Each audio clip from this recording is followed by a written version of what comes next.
Alright, I'm a couple minutes early, but I don't like to make people sit in silence. So we'll just start things now. Hello. Hello, hello, hello. I have a very generic stream title and hello.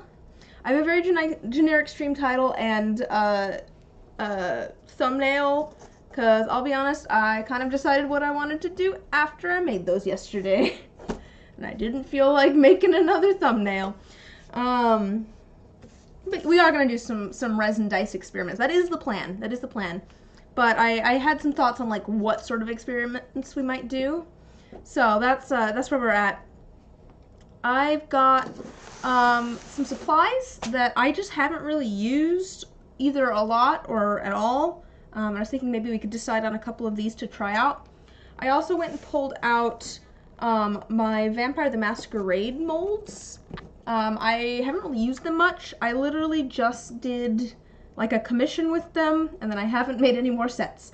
And part of that's just because a set is 15 dice, and that's just a lot of dice in one set.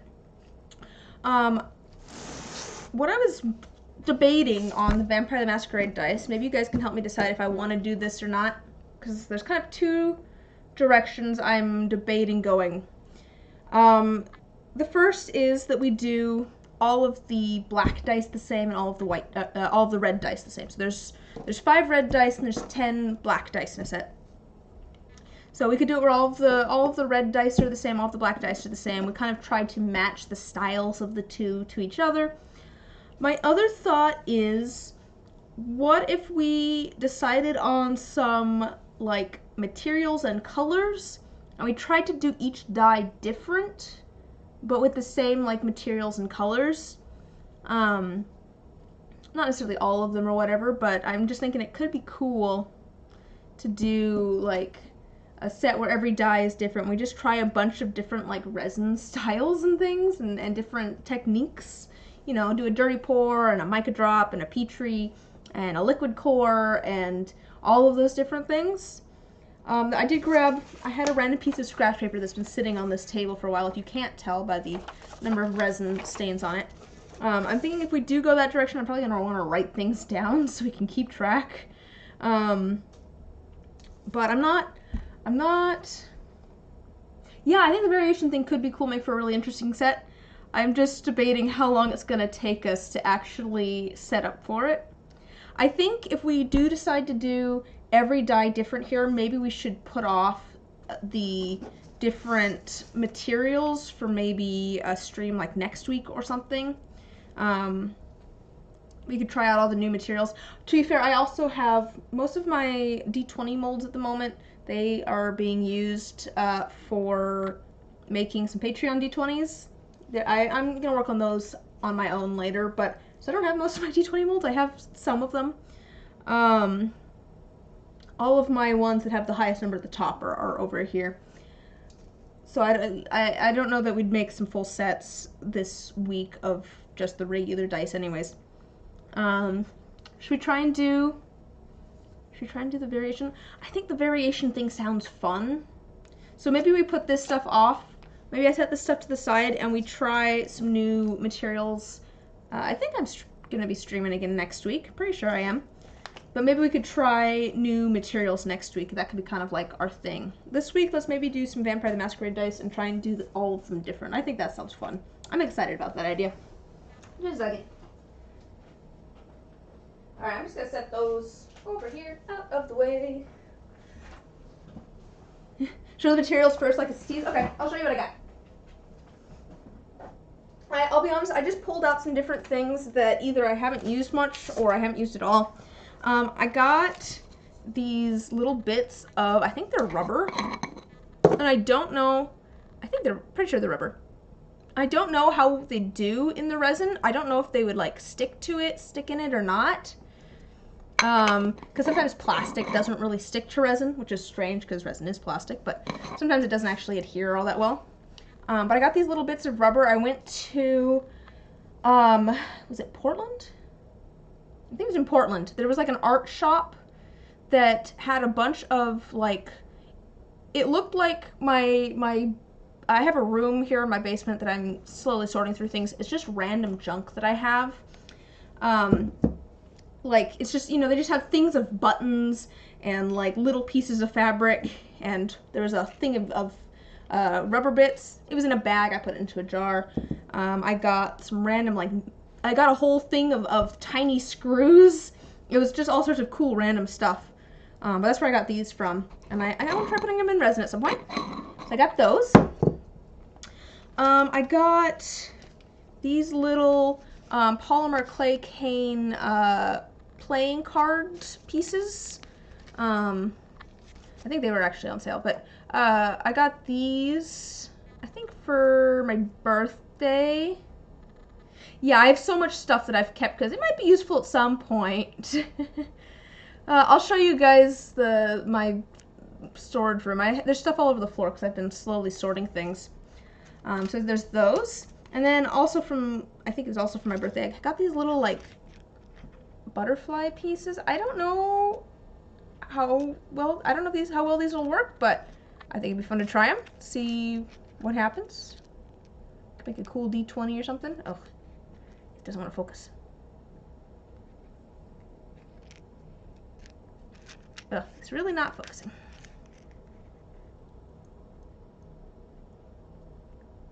Is it gonna focus?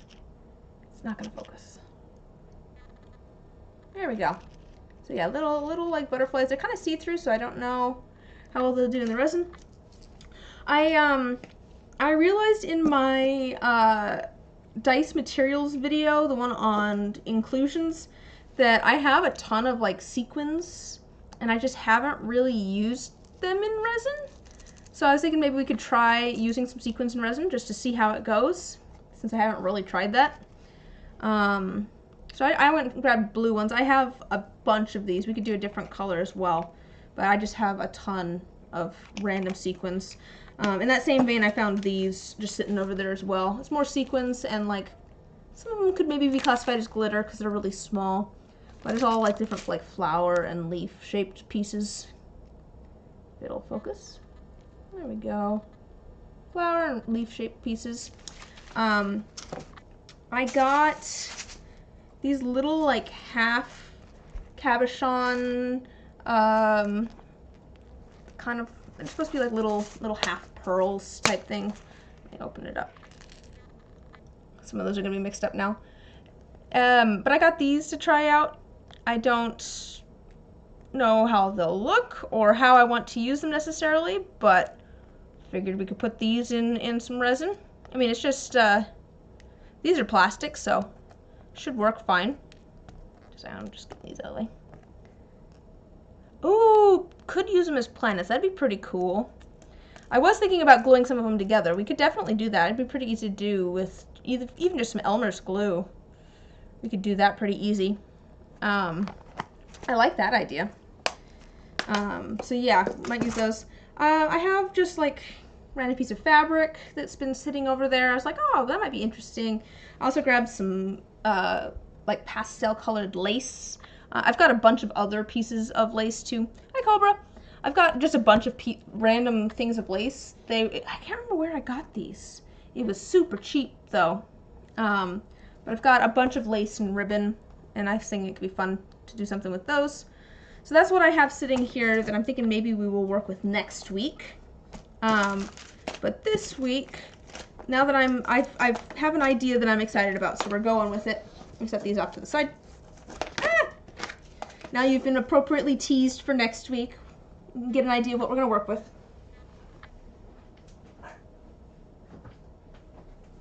So what I want to do today, yeah, it's harder to do from here. Did I not? I think I posted the, I did post the live stream, like I posted the link to the live stream in Discord, right? Oh, I did post it, but I didn't mention that I was going live. I could do it here from my phone. There, I'll post that. It's just, it's kind of harder to do from here. I have to do it on my phone instead of being able to do it on the computer, like I can when I'm at my computer upstairs. Okay, so plan for today. I want to make some Vampire the Masquerade dice. But I want, since there's like 15 dice in a set, you know, that's just a lot of dice. So I'm thinking maybe we can try doing every die different but matching. I think that sounds like a really fun sort of like challenge almost. We're going to be doing 5 red dice and 10 black dice. So we're going to find some things that are red and black, and I'm thinking probably maybe some gold and copper and silver. We're all good. I'm not necessarily going to use all of these. Malacavian? What is this? What's Malacavian? I don't know what that means. We could also... Should we pull out our colors first and see what we've got? You mentioned it. I just mentioned that I was live in Discord, didn't I? Did it not? Oh. I just mentioned it. It's fine.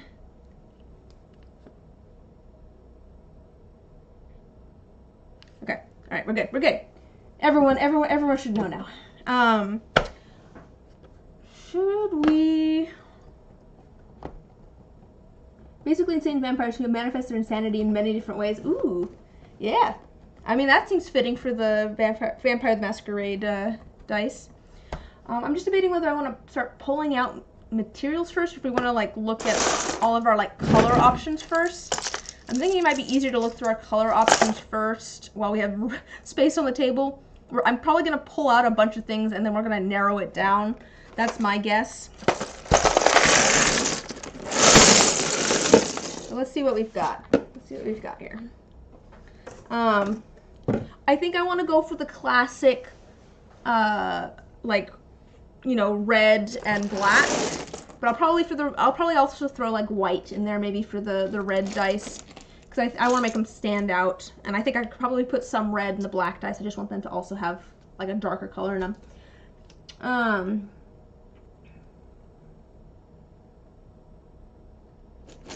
That's fun. See, these would be perfect dice for you guys. So I'm thinking that I'm probably going to go for metallics, and then the like the classic like reds and blacks, and maybe white. So I will pull out. We could do glow in the dark. Could do some glow in the dark ones. That's an option.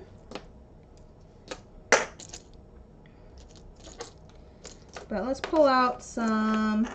This was blue. I was thinking this was kind of silver, but it's actually more blue.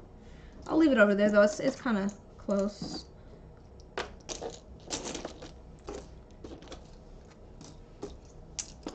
But yeah, I'm gonna get some of these put away. I don't think I need the purple.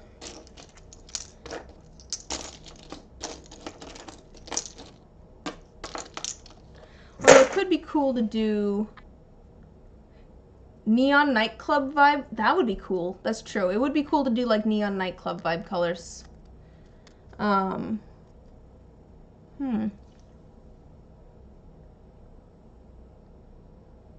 See, the funny thing is I don't really know much about Vampire the Masquerade.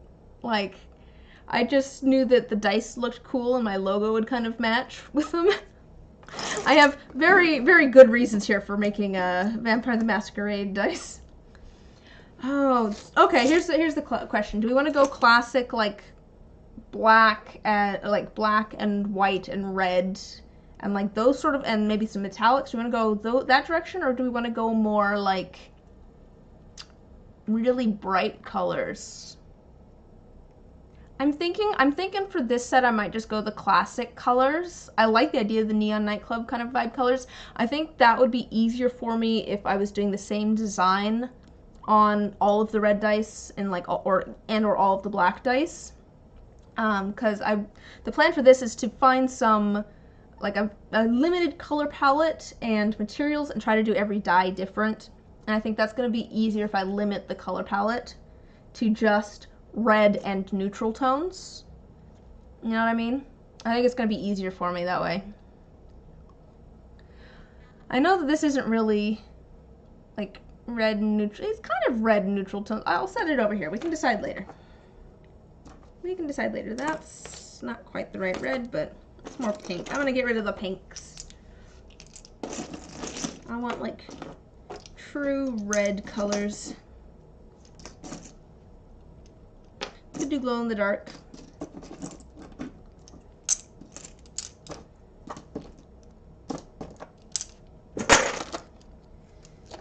I do like the sparkly. Oh, I do. I like. Could do something fun with one of the interference ones. That's. Alright,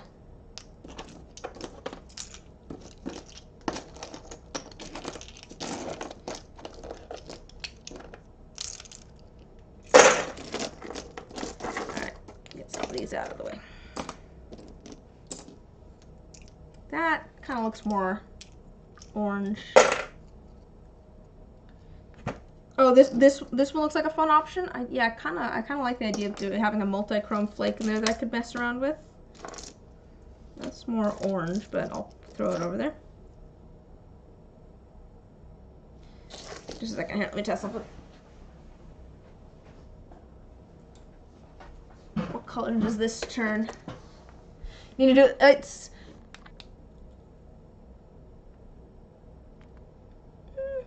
Could be fun.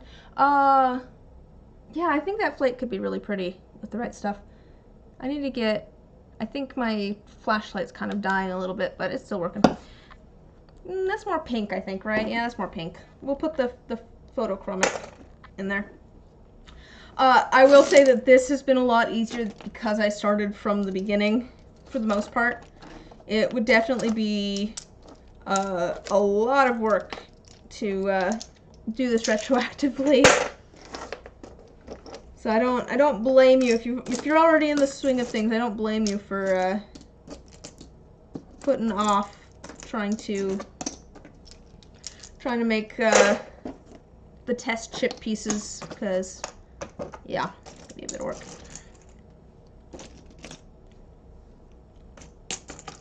I think all of my other ones are more like cool toned ones, and that could be pretty, but I don't know if that's the vibe we're going for.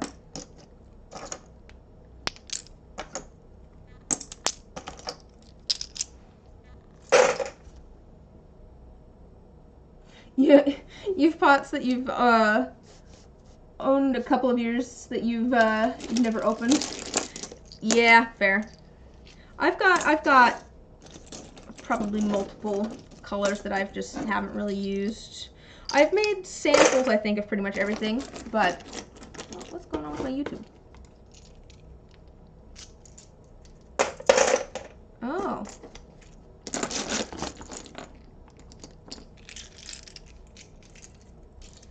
Is it playing an ad for people?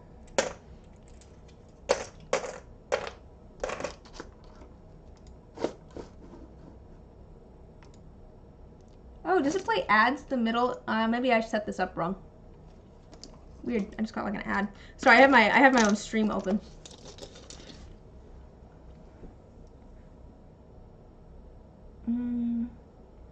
Purple is like a droplet of red blood. Alcohol length. Red and purple shouldn't make brown.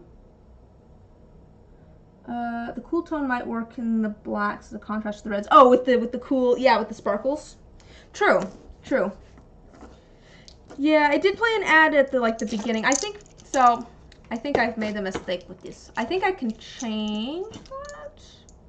Can I change that? Just in here.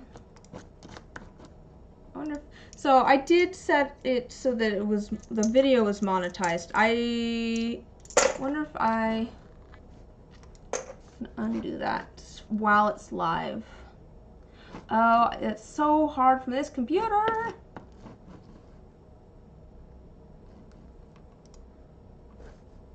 I'm on a Mac. Not through any fault of my own, but it makes it hard to, let me turn the monetization off.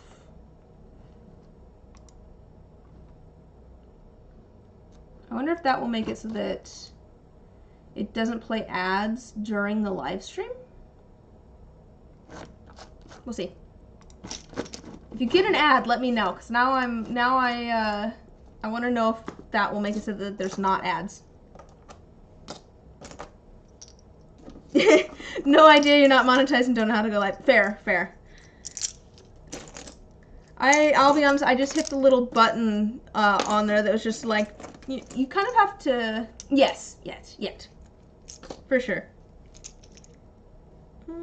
Hot pink chartreuse. Yeah, I'll put it over there. That one might be better.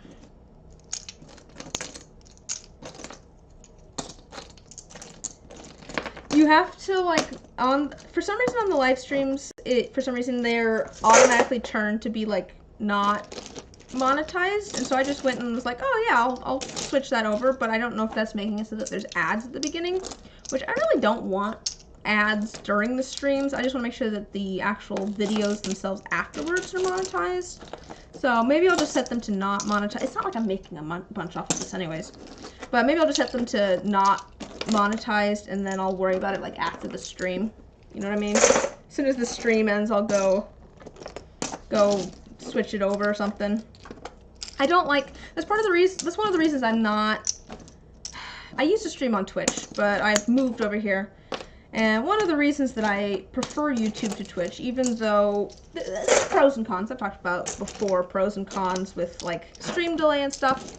But one of the things with Twitch is I can't stand watching streams on Twitch just because of the ads.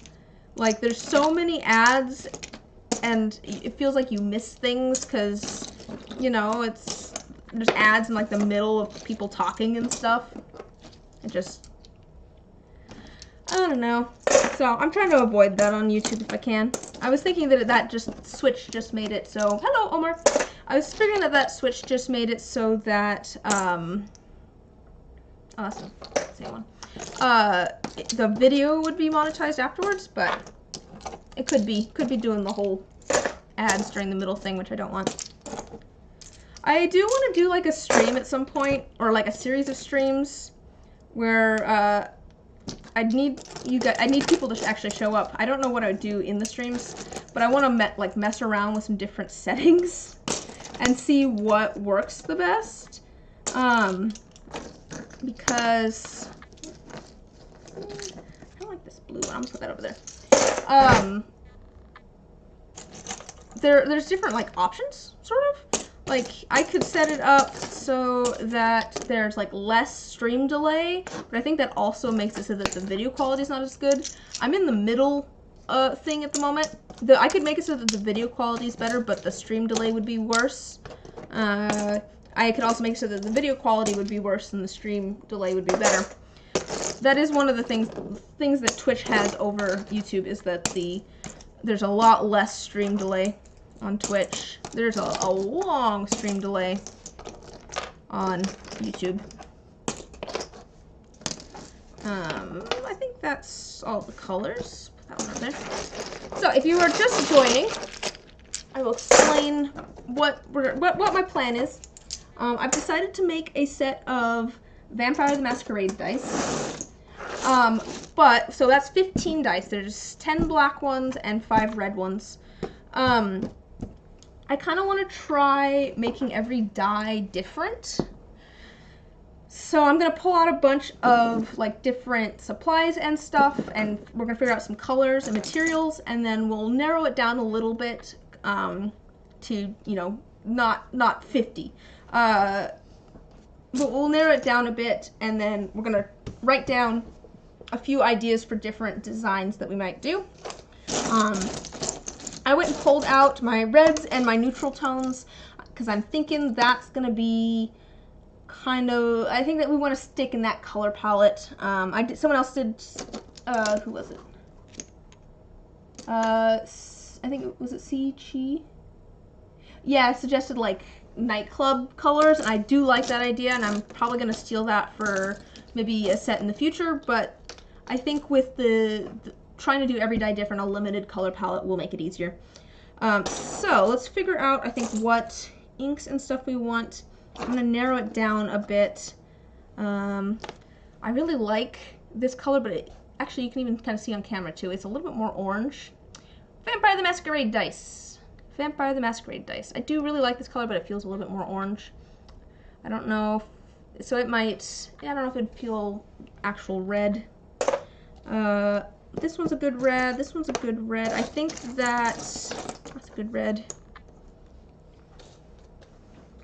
I am gonna get rid of some of these red ones that,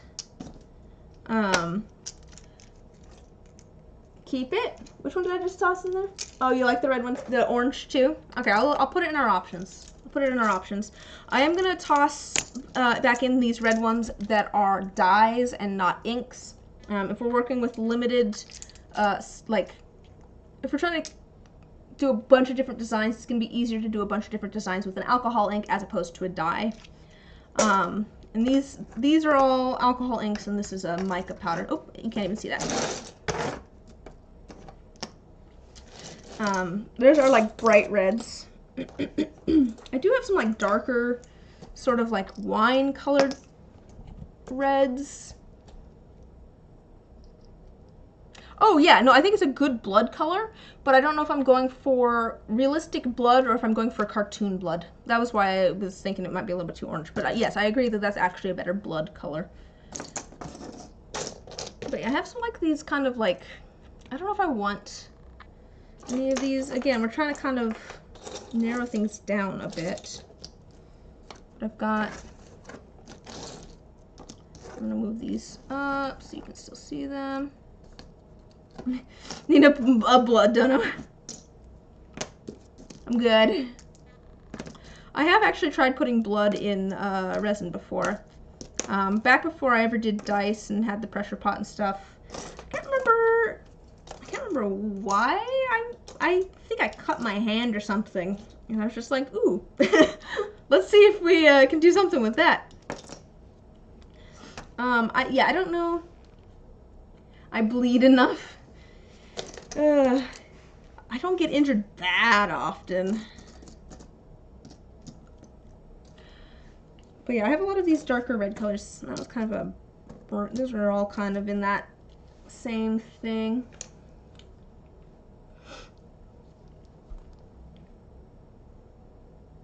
I think, sorry, I'm just looking at my colors here. I think I like this like darker, I don't know. There's these two. This one's a little bit more orange. But it's still a very red. I think this one's too bright, I'll be honest. I think this one's too bright. It's almost more pink because of how bright it is. I'm gonna say not that one. I will pull out this red.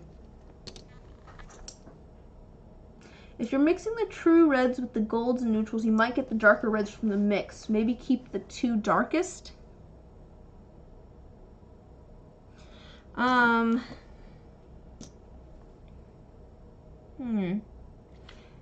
Yeah. I am very much a where did I get that cut or bruise type of person. I very much am. I was scrolling through pictures on my phone. I was looking for pictures of my cats for an upcoming video, and I was scrolling through all of my pictures, and all of my pictures are pretty much pictures of my cats, or you're also that person, you have a massive bruise on your left hand. But all my pictures were pretty much pictures of my cats or of dice that I had made. But I did find a random photo that was a picture of my legs, and for some reason I just had like one continuous bruise across both of my legs, and I took a picture of it to show my friends because I was like, what is this from? Why do I have a bruise across both of my legs? You'd think I'd remember whatever it was I ran into. But yes, I am very much that person. Okay.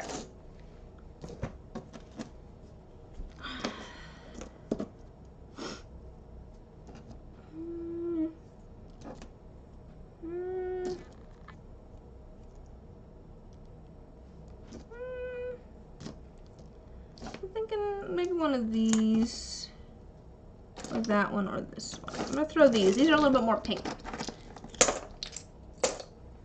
I'm out of camera again.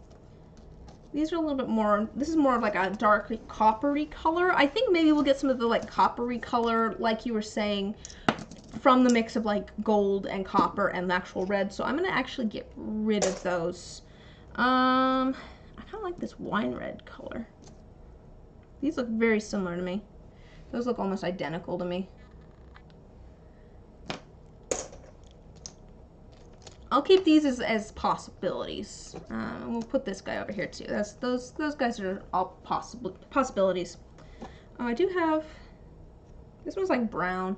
I think I want to go more blacks than browns. I think we'll get some of those brown tones from the reds and the metallics, the more neutral metallics. I think this gold, this one might be pretty. This is kind of a weird gold. It actually has kind of a green undertone to it. When I first saw the, it's both kind of a green and like an orange undertone to it. It's kind of strange. When I first saw it in the bottle, I did not like it. Let's see if I have it here. Yeah, here it is.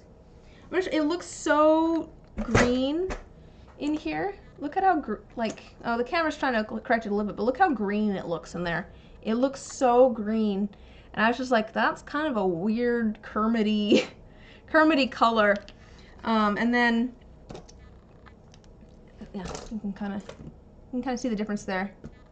And it does have a little bit of like a green shimmer to it, but it really works because you get more of that orange color coming through as well. I really like that gold. So we might do that. Oh, that's the wrong one. Here's the right one.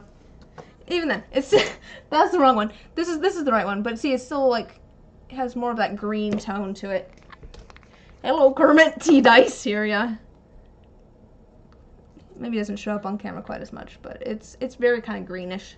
Not nearly as green as the mint one that I just grabbed without reading the bottle. But I like that one. So we'll set that one there. Where is that one? This one's kind of a different mica from a lot of my other ones. It's a lot like finer, so it's very smooth. Like you can get really this one's like super sparkly. You can see how sparkly that one is. Hi, hello, how are you doing? But yeah, you see how this one's like really, oh my gosh, if it focuses maybe. This one's like really sparkly. This one's like, you can't even tell that there's any sparkles in it. So this was kind of unique almost in that way. Actually, I like the sparkly one too. I pulled that one out too. I'm almost vibing with this one more than the other one that I grabbed that I said had kind of a green undertone, which I do really like, but this one's more like gold. And then maybe we could go for like a lighter gold or a darker gold. Ooh, how about the red gold? That one's nice. I like those ones. We're trying to decide on some colors. I've decided that what we're going to try today is we're going to make some Vampire the Masquerade dice, which is 15 dice that's in a set. And we're going to try and make every die different, but we're going to make them try and match. So we're just going to find like some colors and some materials that we want to use, and then we're going to try and come up with designs with those limited colors and materials. And then see what we can do with that, since we're trying to make 15 dice. We were saying that we did like this one. Maybe we'll pull that out. I need to move you guys this way so you could see. That one's cool. This one's more orange colors, but that one could also be pretty. If we want to do like a sparkle. This one's called gold olive. This one's brown, yellow, and this one's gold olive.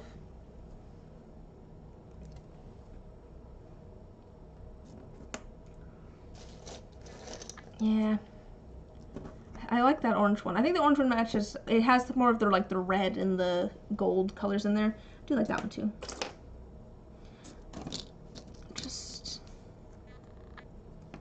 Yeah, I kind of like. I'm liking those. I'm liking those. We should go for I think maybe like an interference gold too, though.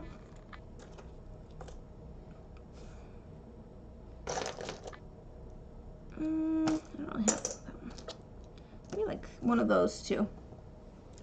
There's some good colors. I went and got a whole thing of, you can get like sample packs of a bunch of different micas. I got those because I went and bought things from. Are you saying that vampires can't be gay, Omar? Oh my gosh. Keep getting bubbles in them on top. Oh, here, like little bubbles or like big bubbles. Like that. Big voids. I still get voids fairly often.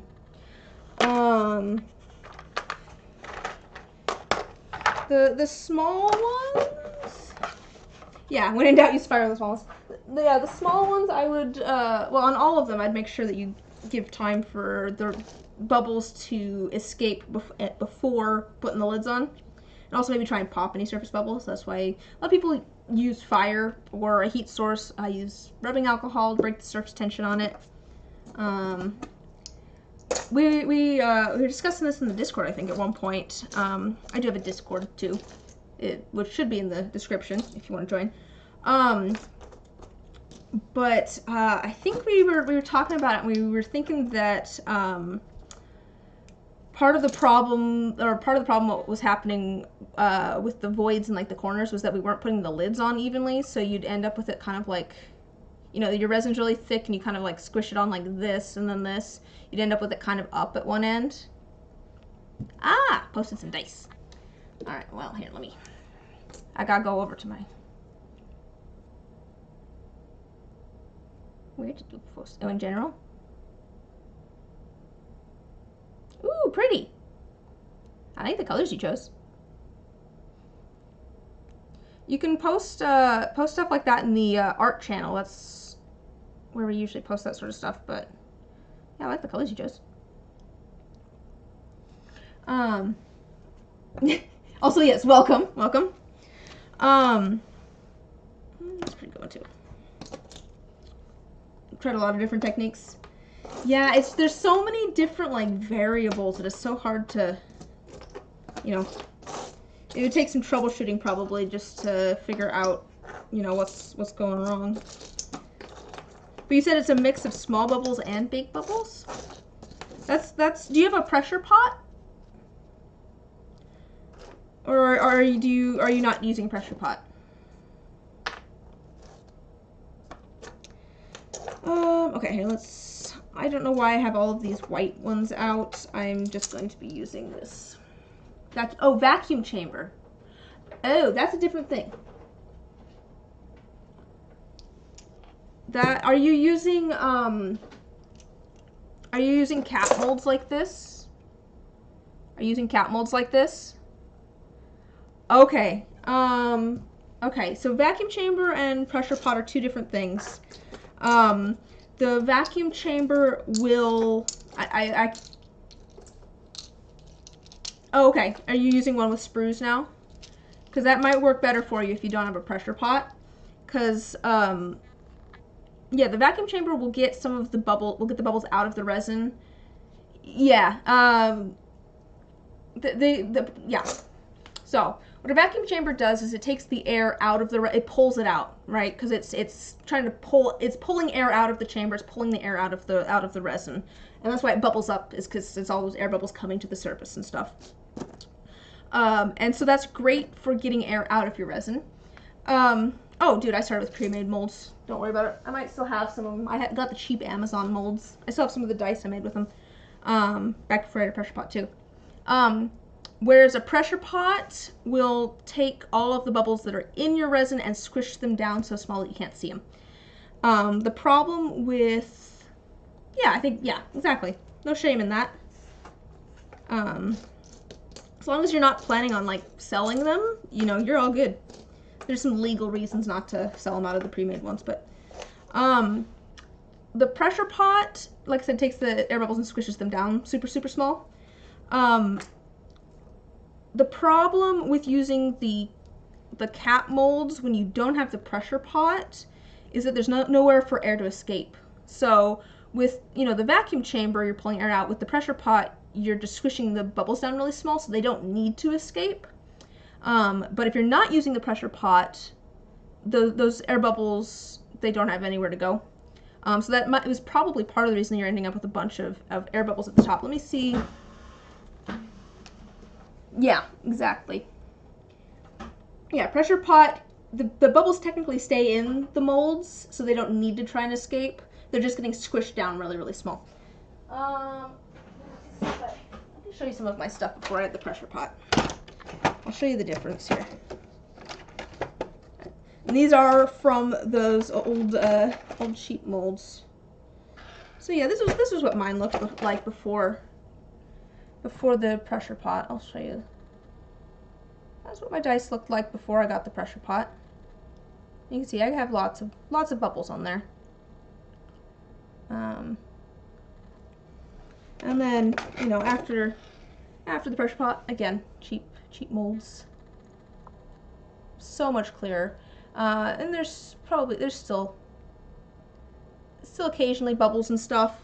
You need to, give time for air to escape and things, but this was also pre-pressure pot.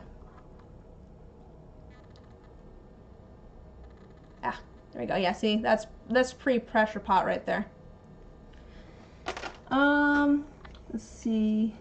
Removes pressure so the liquid critical point. Oh, yeah. I mean, you can boil water at any temperature you like. It really just depends on the air pressure versus the pressure of the liquid.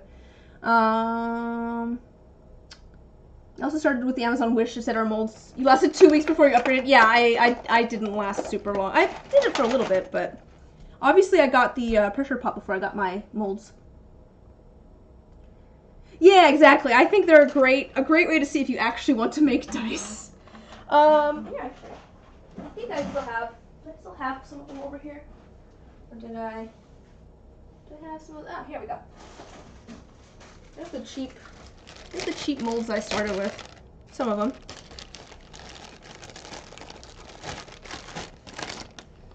And I'll be honest, these were a lot more difficult to work with than my molds are now.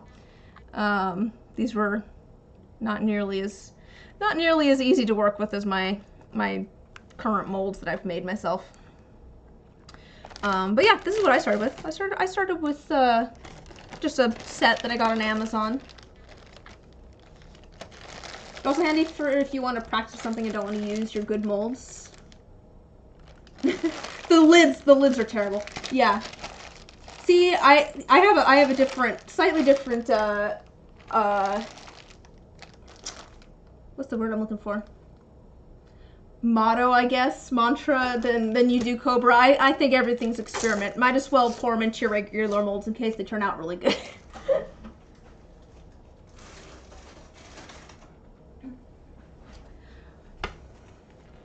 But yeah, nothing wrong with starting out with something cheap to see whether you like it and you want to, continue on with it. But yes, pressure pot, it's probably because you don't have a pressure pot that you're getting bubbles like that. That'd be my guess. Okay.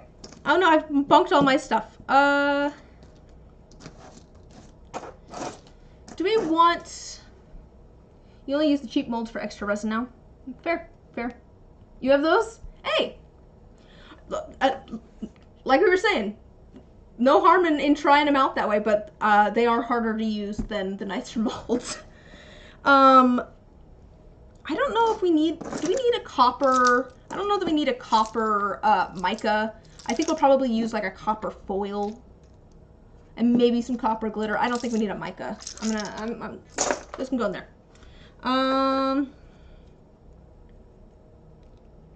I do really like this. See, I like using my regular molds for extra resin or like other, here's a little jar mold that I've been using as a dump mold, or little crystals to use as dump molds. I don't know. I like using stuff that I can then turn into other things. I've been using dice molds as dump molds partially because I started selling miscellaneous raw dice, so dice that are just straight out of the molds at in-person events, and people love to dig through them. Let's see, you're working on some dice. You'd like to do a black-white combo, but do not want to do just... Oh, you don't want to do just solid black or white. I mean, to be fair, you could just do solid black and white. It's kind of fun. Hated trying to get the cheap molds full, but it's fun to play with mixing colors. Oh yeah, that's the best part. The best part is like playing with all the materials and stuff. You have dice swords and dice flats that you use for earrings.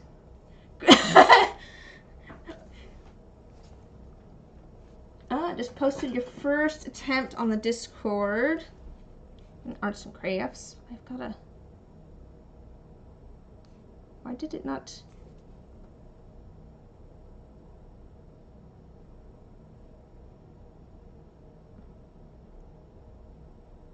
It didn't show up.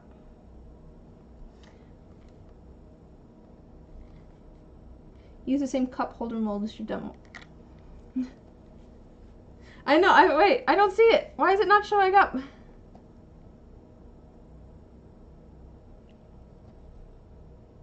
Oh, there we go. Now it showed up for me. Oh, they're looking good though. Just went for like clear. I've seen some cool stuff with, you know, just clear dice. I saw, you could do half and half.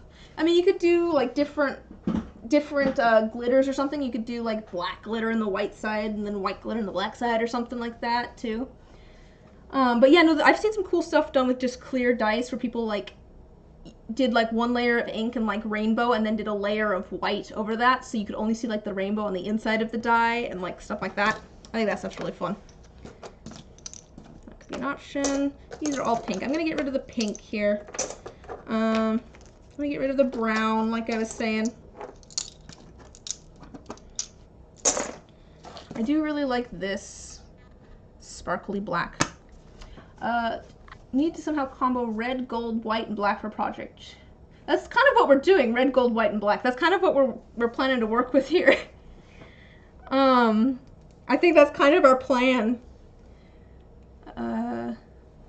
True, could try doing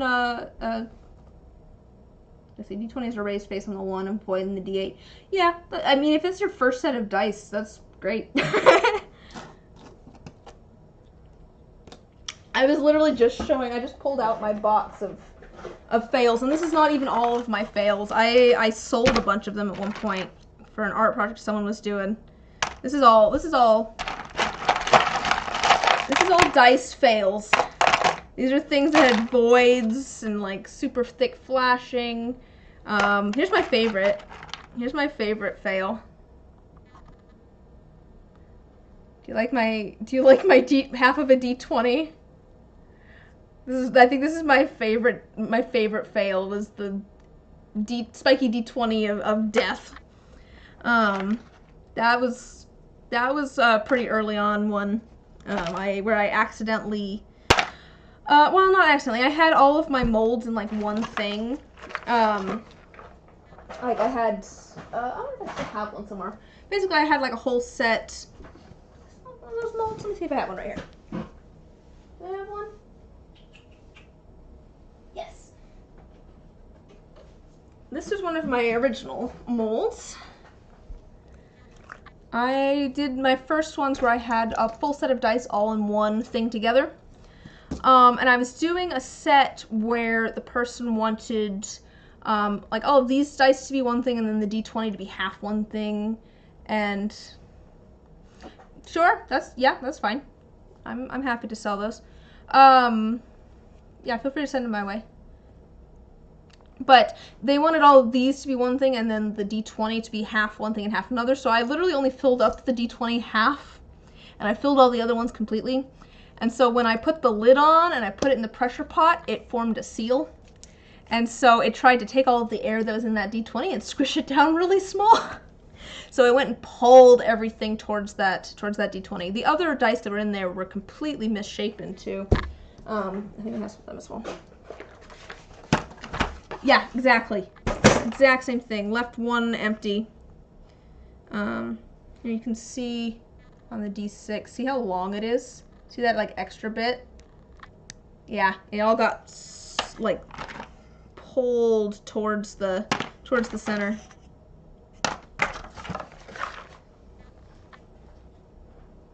Okay, put this back away.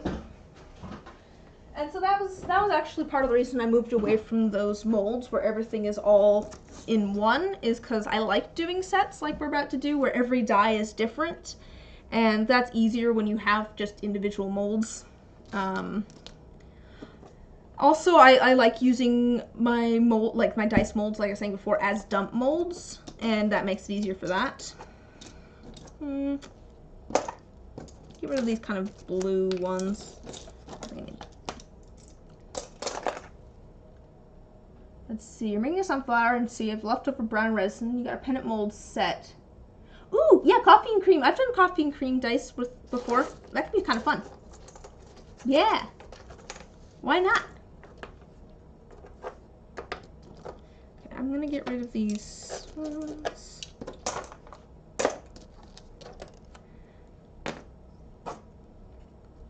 I don't know why. Either way. Either way works, Omar. Doesn't matter to me.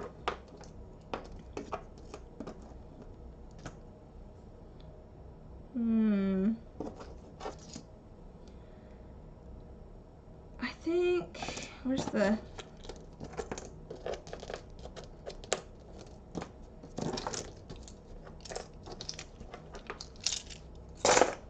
Okay. This is a mic connection.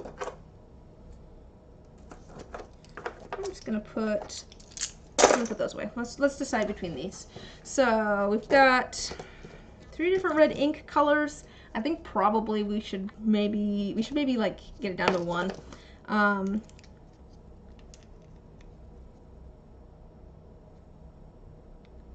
Oh, how did her surgery go? How did her surgery go? So we've kind of got 3 different color options. This one's really more orange, and these ones are more true red. I think that the orange does feel more blood-like, almost, but I don't know that I want to go for realistic. I think I want to go for what will translate the best, like, art-wise. I feel like there's kind of 2 different ways you can go with art sometimes. I think I kind of like this one best. I think this one's the most, like, true red.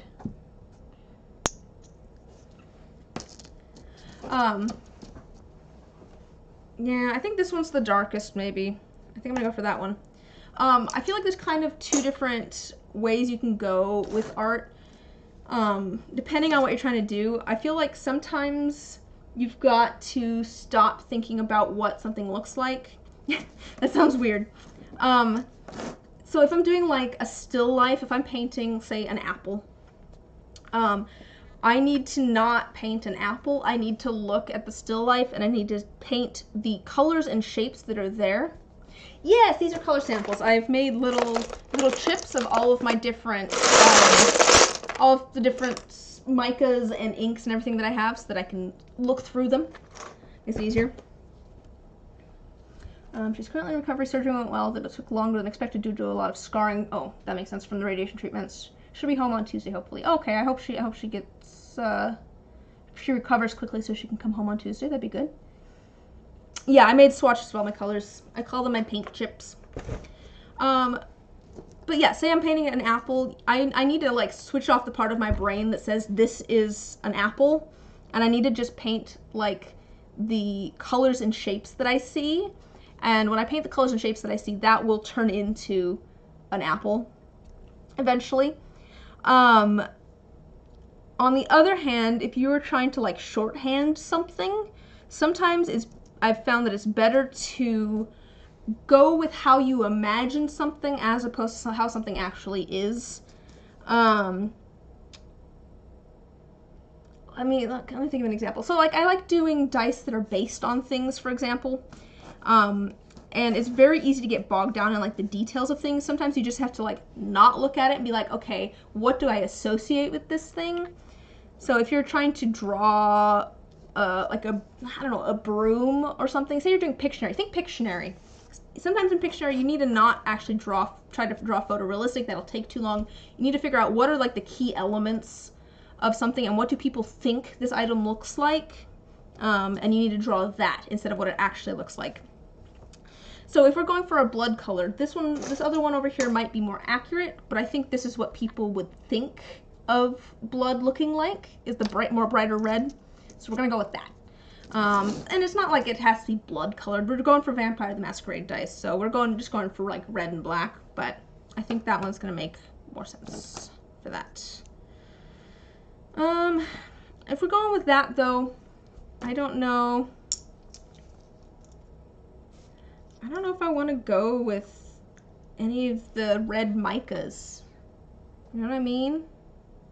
I think I'd rather go for like red in like the foils and some of the glitters and things. I don't really want any of the red micas. Oh! Yep, better take that call. I don't know that this matches, guys. I like this multi-chrome flakes, but I don't know if it matches the red and things, guys. What do we think? They would not be matte, but they'd be opaque. So they'd be opaque, which means that they're not see-through. But matte usually means that it's kind of like a flat color. It's not sparkly or shiny at all. Put the transparent red over it. That's fair. It's kind of hard to see here. I think you'd see it more in the thing. I don't know. This is like a mica, so you can see it's very like sparkly and shimmery. So it's very much opaque, so you can't see through it, but it's not. It's very shimmery. It's not matte. And I do think that we'll still use some of the mica powders. Like I do like maybe some of the sparkly golds. Necrotic, yeah, that's fair. All right, well we'll leave that one out. I like that as an option. Yeah. Micas are great though for doing resin stuff. They have some. You can do really cool stuff with the mica. Yep, have fun, eat well. And we will definitely do some stuff with mica here because I do want to do like a mica drop and things in here. I do also have these sparkly ones. I'm thinking maybe this one is a little bit more orange. I like that one. But I do want to pull in some of these golds. Maybe like a really, I don't know. I do like the really sparkly one, but I think this one's a better color. I think it matches this one better.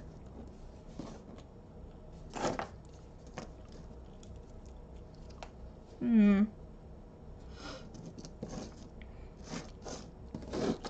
think I like these ones. I'm going more sparkly with them. I could go for like a softer gold.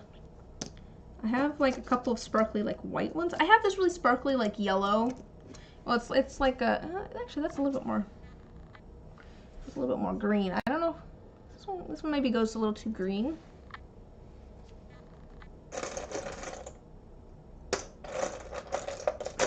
I might go for a different interference gold. Might go for this one instead of this one. It's still sparkly, but it doesn't have that green undertone to it. I don't think I need, if I'm gonna go that sparkly, I don't think I need the, I could go with the white. I have a very sparkly white too.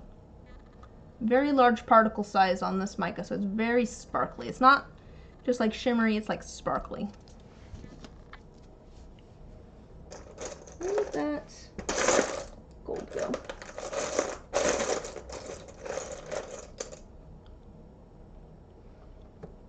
That's this one. Yeah. And then do we want, I mean, I have my black. I don't think I need any silver. I think those are good. I think this is a good like narrow down of things, sort of. We've got golds, we've got reds, we've got some like red. These are like our our things. Okay, reds, golds, whites, blacks, and then our flakes here. There's all of our colors. That's maybe still a few too many.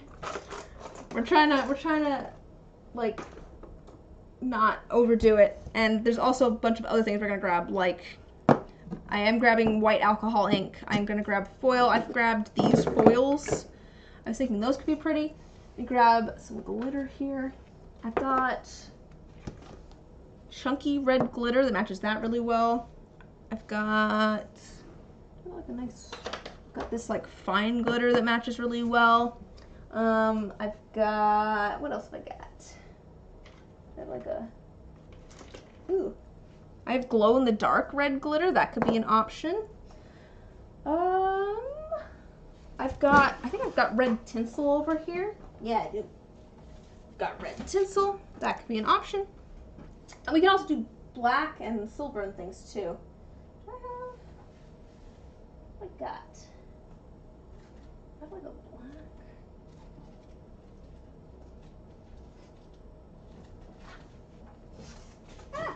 black. We could also do like silver holographic and things.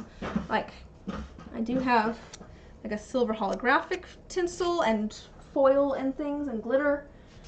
Let me grab out some gold glitter as well. Here's some gold glitter. I've got black holographic glitter as well. That could be an option. What else have we got here? What else do I want to add? I mean, I don't know if this really matches, but we could do like iridescent flakes or something. Nah, I don't think so. We've got our other flakies that we're talking about doing. Let's pull those out, actually. Is it this one? Yeah, it's that one. So that's that thing. Once I pull this out, I'm going to throw this back in here just so it's out of my way. And then this one is brown yellow. Where's the brown yellow? Brown yellow. Okay. Got those. I do. I've got just like plain old black glitter. I don't know if we want to go hollow black glitter or just plain black glitter. I've also got gold glitter. Oh, I pulled out gold glitter already. I like having a mix of like shapes and stuff when it comes to like the gold glitter and stuff. You took out all the silver colors, Micah. Oh! All your whites are warm tones, so take out the silver foil. I mean, I could also just add silvers. I did just grab, like... I took out the micas, but that was because I was thinking we'd have some of the stuff in the things. Yeah, we could just get rid of the cool toned things. But I'm planning on having black in there. I don't know. I don't know on that one.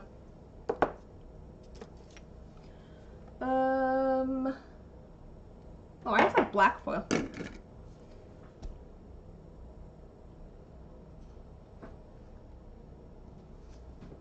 And I mean, I do have just like a darker silver glitters and stuff too, and lighter silver glitters, and chunky silver glitters. I kind of like all of these colors though. I kind of like it with the silver in there as well. Let me pull out some of these micas, I think, before I forget. Yes. Got black and white ink. We've got our graphite mica. We've got sample silver white. I really like this color. It's called silver white, but it's just like a more cool toned white. I don't know, it just seems nice. And our, oh, do I still have some of that? Do I have any of this?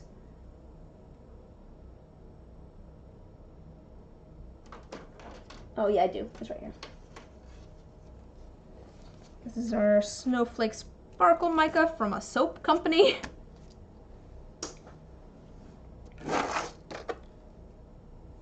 cranberry, cherry, cranberry. Red gold. Is that this one? Red gold. That's this one. And light gold. Light gold. All right. There's all of the colors that we pulled out. That's very similar to that.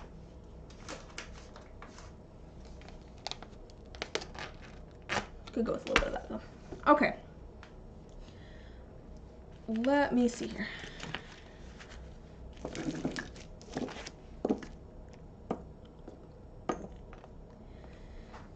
So the idea here was that we're going to do all of the dice different. There's going to be 10 black dice and 5 red dice.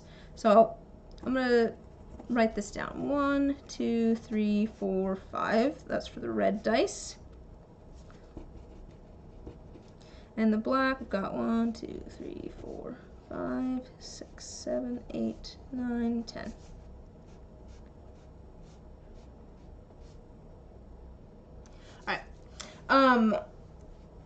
I think that we could probably come up with some different like techniques to do. I'm thinking that we could do like a dirty pour. We'll probably do a dirty pour for each of them. We could do a mica drop. I think maybe a Petri in the red. I'm terrible at Petris, but we could give it a shot. Let me write that down. So I would do that with the red and the white. I'm gonna go for like lighter colors on the red dice to make them contrast the black dice, because the black dice aren't always gonna be completely black, and the red dice aren't always gonna be completely red. So I want to, you know, make them distinct from each other. So I'm thinking a Petri for one of the red dice with just like the red and the white, and then maybe we could do like some gold foil or something. Maybe all of the. If we're doing a Petri, I don't think I want to do glitter because that will sink. But I'm thinking maybe we could do some foil in there. That usually doesn't sink as much. Or we could do it with some tinsel, because that would be basically up against the sides of the molds anyways. But I'm thinking maybe Petri with some foil in there. Maybe all of our metallics for our red. I'm gonna say Petri with foil. I think that we could do a red dye that's literally just all different colors of red glitter. So we could put like some tinsel in there, we could put foil, and then like all the different colors of red glitter. I'm gonna say glitter and tinsel. Open to ideas, guys. Like if you have techniques that you want to see, or like ideas for like how we should mix some things together, feel free to throw them out. I think that we could do, I'm thinking maybe like a cool, I wonder if we could do like a cool dirty pour maybe for one of like the red mica drop with the gold, red and gold mica drop for sure.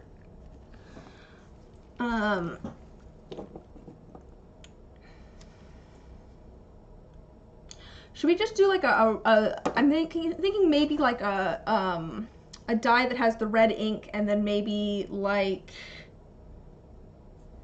we put some of this, one of these in there. So like some of the foil, or the flakes, either the multichrome or the like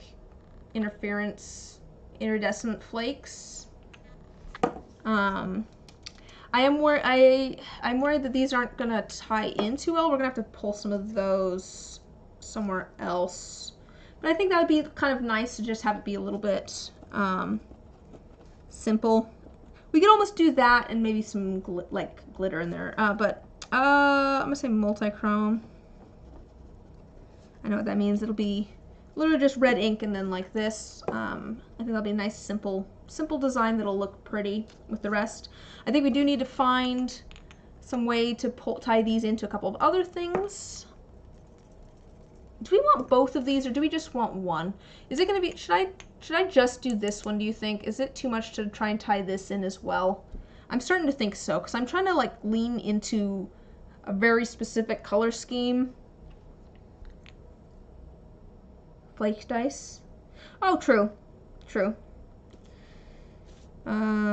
Maybe like the glitter and tinsel one, maybe.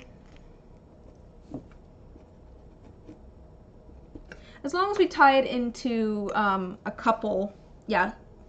Oh, are you saying the Petri? Oh, could tie it into the Petri. Yeah, there's a couple places we could tie it in. I think I'm gonna put this one. I'm gonna put this one away. I think it's really pretty and it could be really good, but I think that it's gonna make it more complicated to add more colors. Yeah. So you're saying Petri. Yeah, that's good. That gives. As long as we tie it into a few things, and the darker color, yeah, I think it'd look really pretty in the black as well. We could just do a solid. Should we just do a solid black with the? Yeah, let's just do a solid black ink and multi-chrome, and that'll then match the solid red one with the multi-chrome. We could do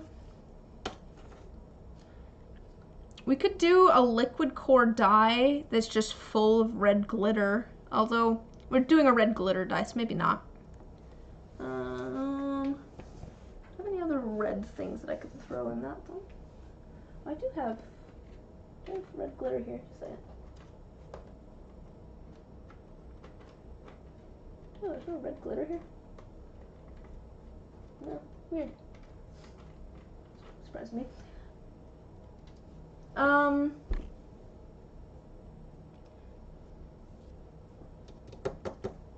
Yeah, could do. I mean, we could do a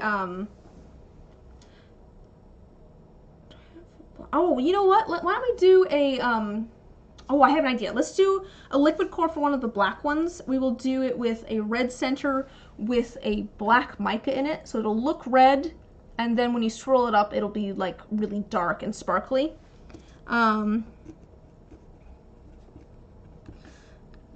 Red water, black mica, and then maybe we'll do like a swirl of gold around it or something. Or could do just a black ink swirl around it. I don't know. I don't know if that'd be red with black glitter core, black and gold. Yeah, I literally right as I was saying red with, yeah, we had the same thought. There's enough of a stream delay that I'm pretty sure we came up with that at the exact same time. Black translucent with red glitter core. True, could do that too. I like that idea. Liquid core red, water, black mica, and then also liquid core black ink in resin, red glitter core. So we'll have two that are liquid cores. I think that'll be nice. Should we try to do a liquid core for the red one too? I mean, we could try doing one of the like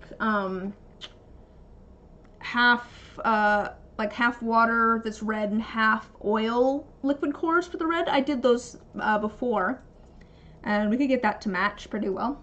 And we could have like some of the like foil around it maybe, or maybe like the silver tinsel around it. That might be kind of cool. Put the tinsel around it, or just like a little bit of a black inky swirl. I mean, that's just kind of I'm gonna say blood liquid core. I know what that means. What should we put with it though? What should we put with the blood liquid core? I feel like we could have something around it. I don't know if we want to do like glitter or ink. If we did ink, I think it should be black. I think the set that I did like that, I think it had like gold foil and a black inky swirl, if I remember correctly, which was honestly a cool vibe.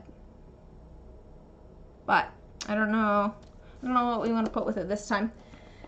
I like the last ones that I did, but I don't know that I want to like repeat them. That seems a little bit, you know what I mean? Like, we want to try some new stuff. Okay.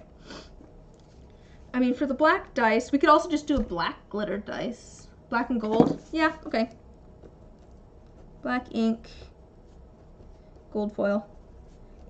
It's just classy. We'll go with it. I think we could do just a black glitter dye too, like black and silver.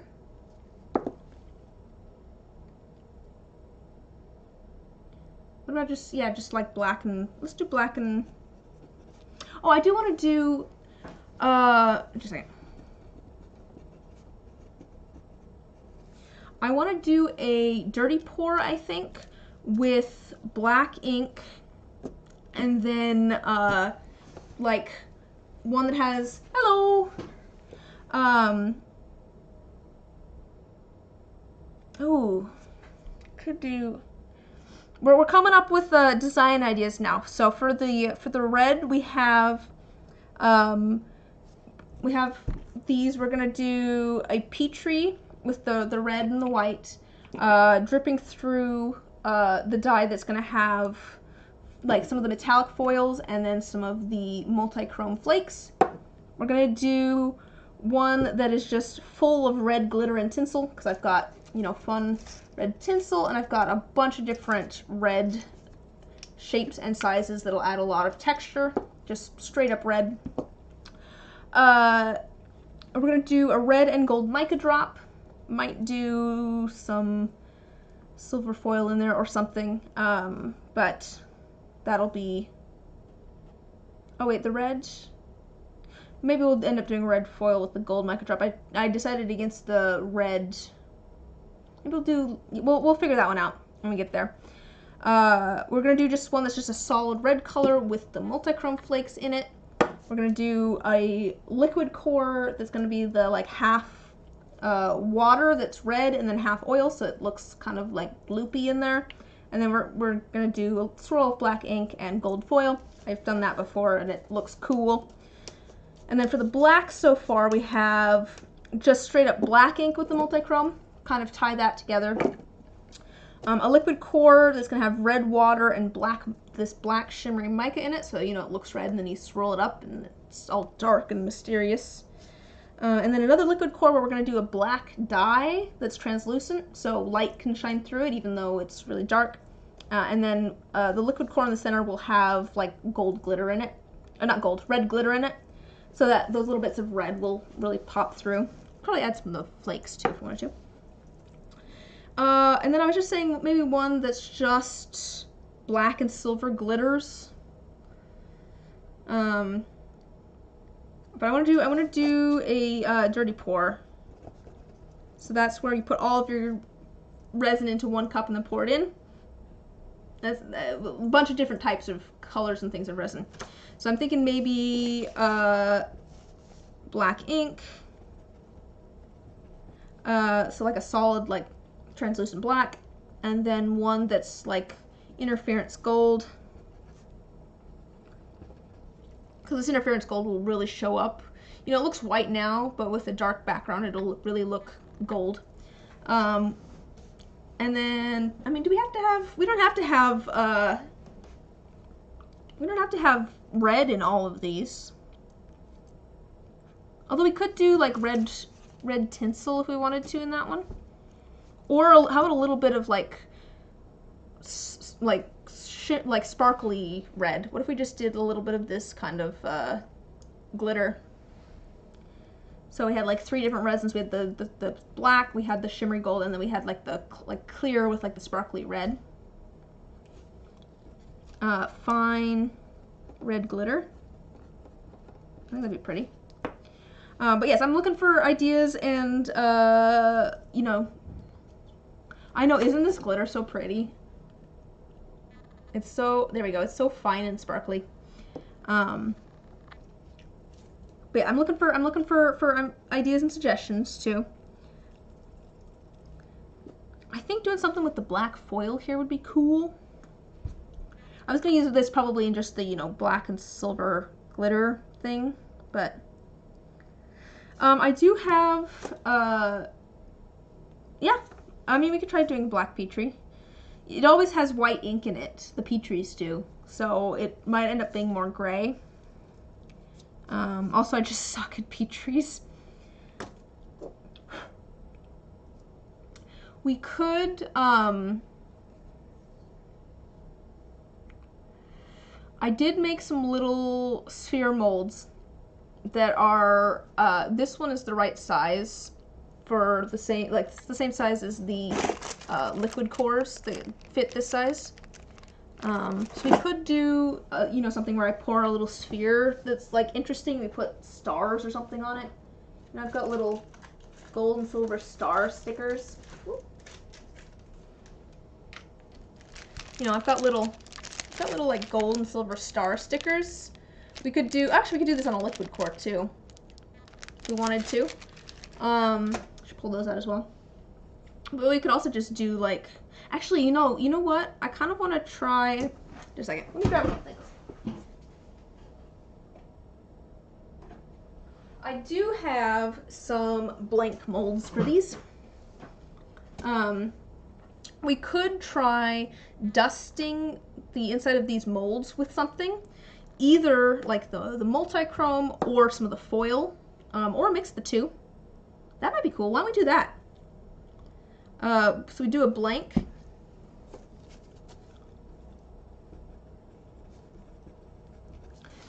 We could fill that with like a black resin behind it, and that would really make the stuff pop. But we could fill it with like, we could dust in a little bit of like some of the foil and then this, and that would be really pretty, I think.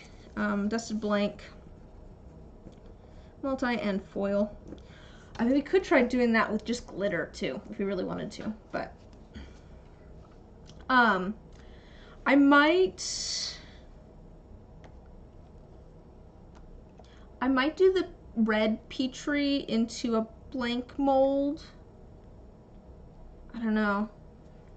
Should I just go for it? I'll just go for it. But yeah, I do have a little sphere mold, so we could do something in like this little sphere. We could dust it with something too if we wanted to, and put that into one of the dice.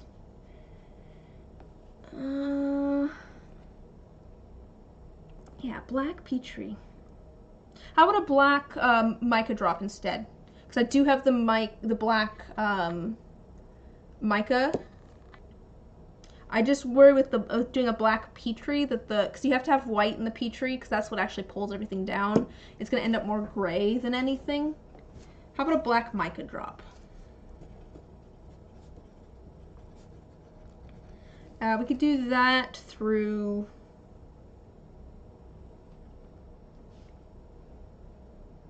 I'm just thinking.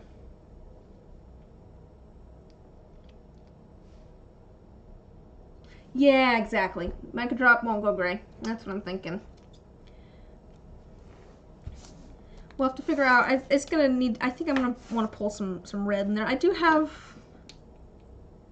Do we want to try the red glow in the dark glitter? Like, there's a lot of like. I could add some of this, I suppose, to the red and the glitter and tinsel one.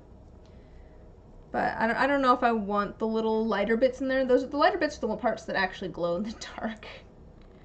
But this does have little glow in the dark bits in it.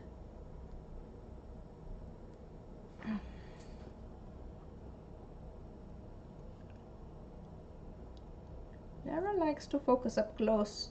It doesn't like to focus up close.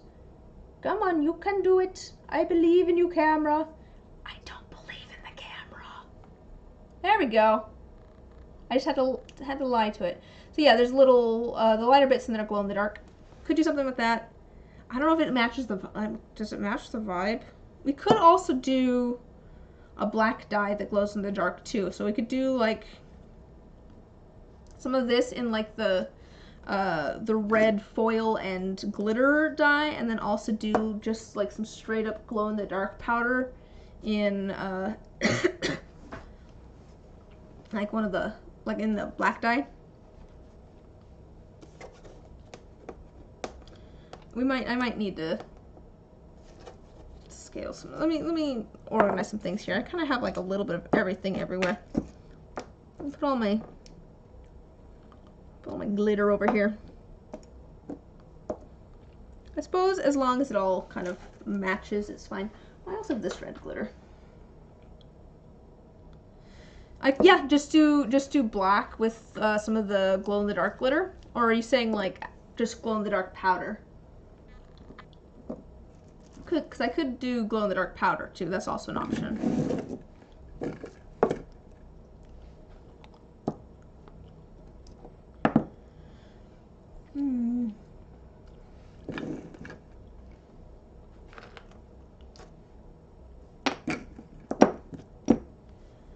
both. True.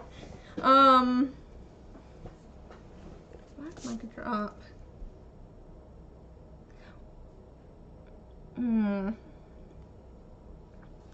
I'm trying to think through how I'm going to do some of these things. So different techniques do better if you do them at different points in like the resin starting to set up. So for example, the mica drop I might want to do while the resin's still more runny so that the mica has time to drop. Whereas for example, the glitter dye, where I'm just going to do a bunch of glitter and things, I probably want to do that when the resin is really thick so that the glitter doesn't sink, or the glitter doesn't have as much time to sink. But that's why I'm not doing a mica drop glitter dye, is because those... Oh, good night! Thanks for hanging out for a bit. It might get difficult to have both a glitter dye and a mica drop. You can do it for sure, but it's easiest to do both of those things at different points in the pouring process. So I'm just trying to think through some of the designs. So for like the black mica drop, I was talking about doing, this mica, and I was just thinking I could maybe do the glow-in-the-dark red glitter with it. But this is really heavy glitter. It's gonna sink. It's very much gonna sink. I could, I suppose, put it kind of up top with the mica, and it might drip with the mica. Oh, you know what else I have that could be cool?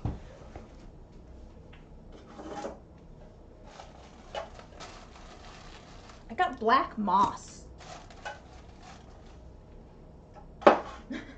Just remember that. Oh, I also have black feathers. I also have white feathers and these weird little red things. I completely forgot that I had stuff back here. But I totally have black, oh my gosh. I have black feathers we could use. Maybe not the white feathers. I'm leaning away from, I think, the white on a lot of this. I have a little bit of it, but I feel like we've kind of got our red dice figured out. Hello! And these aren't quite the right red, but I do have black feathers. We could do something with that. I also have just plain silver tinsel back here. I pulled out the silver hollow tinsel, but I do have just regular silver tinsel. I don't know, I feel like the hollow is kind of pretty. But let's do something with like with a feather in it. Black feather, and what should we do with the black feather? I almost feel like we could do. I like mica drops too much, I think.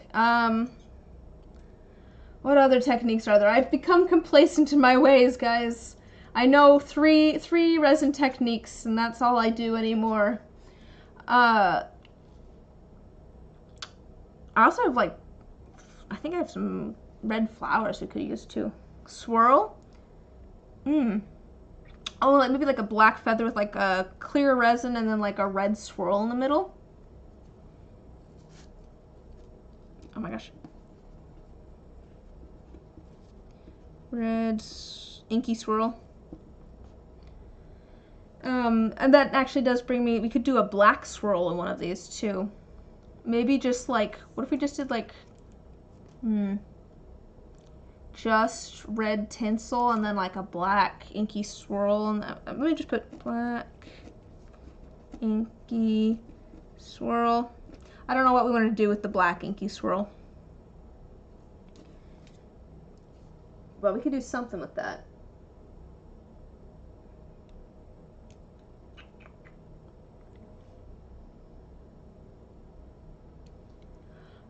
What do we have so far? Okay, here's what we have so far. For the 5 red dice, we have a Petri with foil. I do have a few liquid course, yeah.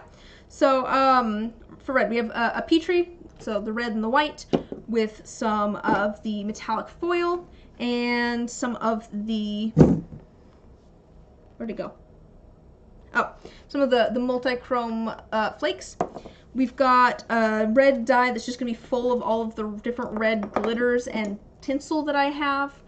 We've got a red dye that's going to be a red and gold mica drop. We've got one that's going to be just a completely red dye with some of the multi-chrome flakes in it. And then we're going to do one of the blood liquid cores where it's like half red water and half oil with a black inky swirl and gold foil around it. And then for the black, so far we have just a solid translucent black dye with the multi-chrome to kind of tie it to the other red one that's like that. We have a liquid core of red water with the shimmery black mica, so it would look red, and then you shake it up and it'll be kind of black.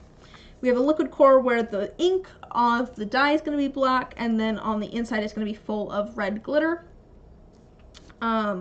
We've got, I don't know, do I want red in all of these? I feel like I kind of want red in all of these, right? At the moment, this one just says black and silver glitter.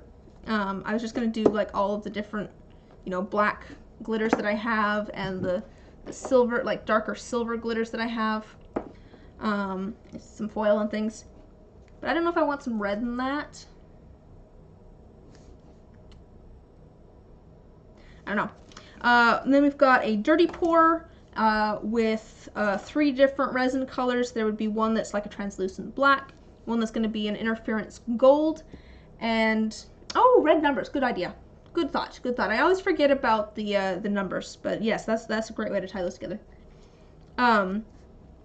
But yeah, so black ink, interference gold, which the gold will pop out a lot more with the dark colored background, and then a clear resin with just the really fine sparkly red glitter. We're going to do a blank that we're going to dust with the multi-chrome flakes and some foil. Haven't completely decided on the colors of the foil yet.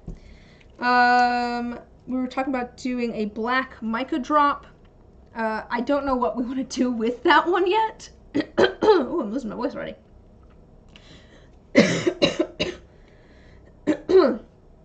Excuse me. So we've got the mica, but I don't know what I want to put in that one. I literally just have black mica drop on there. And then I've got a black feather, which I will pull out. There's a black feather.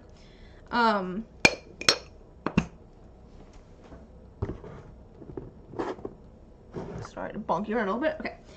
So black feather with clear resin and a red inky swirl on the inside. I could be persuaded to do something different with the black feather if you have alternative ideas. And then some sort of black inky swirl in the resin with something else. I don't know what else that something is yet. And then we've got one more past that. That's number 9. So the ones that like really don't know on is the black mica drop and the black inky swirl, and then one that we don't have anything filled in yet. We do have, we have 3 liquid cores. I was saying before too, I do have this little sphere mold that's the same size as the liquid cores, so we could do something with that if we wanted to. We could do like a, just a core and then put little stickers on it if we wanted to. I have gold and silver, like star and shape stickers. If we wanted to do something with that, we could. Or I do have blank molds. I did pull out a couple of blank molds because I want to do a dusted one. We could do a completely different one where maybe I completely dust it with like glitter or something. What if for the red glitter dye, I was planning to do a whole bunch of different glitters mixed together, right? Mixed into the resin and then poured into the mold. What if for the black glitter dye, we dusted all of the glitter into the blank mold so that it all kind of like laid flat along the sides and made the sides look really glittery?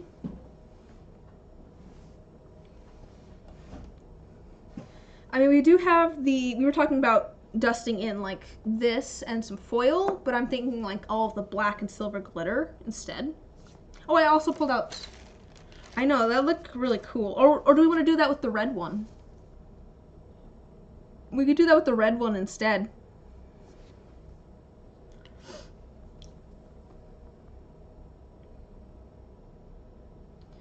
What do you think? The red glitter or the black glitter? Which one should we dust into the molds as opposed to pouring into the molds?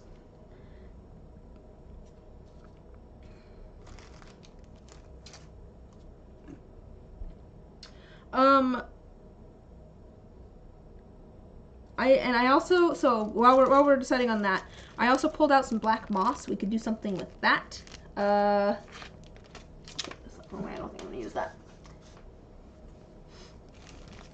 My first thought is that it'd be cool to do like a foggy sort of effect, but that would be probably white, and I want the black dice to be darker colored than the red dice.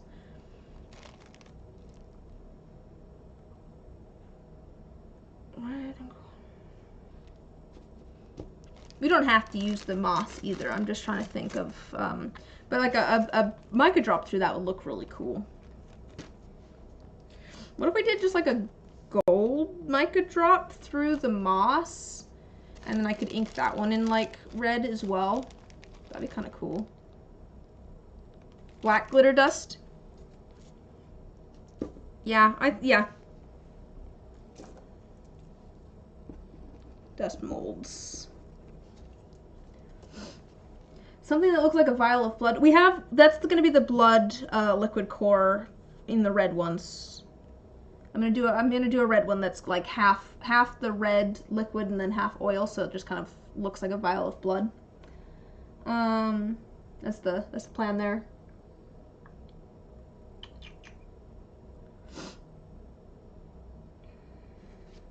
What were you thinking in the black?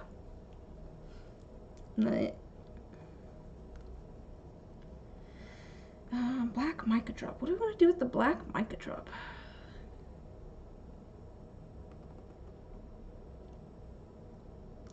You know, maybe in the red ones, I decided not to grab a red mica. So instead of doing a red and gold mica drop, why don't we do a white and gold mica drop, and then I will ink it in red. I think that will tie in the red there. And then it'll be lighter colored, so it'll feel like it matches the lighter colored dice. But I didn't like the red mica that I had I didn't think it matched my other reds here well.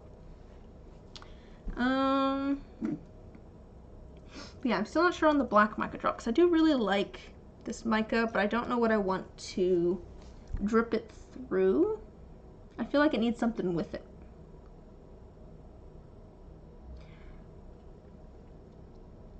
And should we,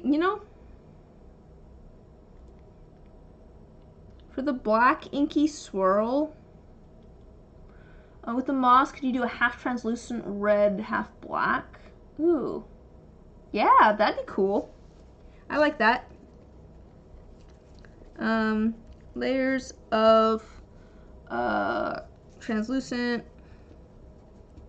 red, and do we want to do like opaque black? Do you have an opaque black? I'll just put black for now. We can decide that in a second. That's true. I could just do like layers. I always forget that. We've got like a red. We've got the kind of a black inky swirl on one of those dice. Let's get rid of this, and let's maybe just do like gentle layers of colors. Maybe we could do like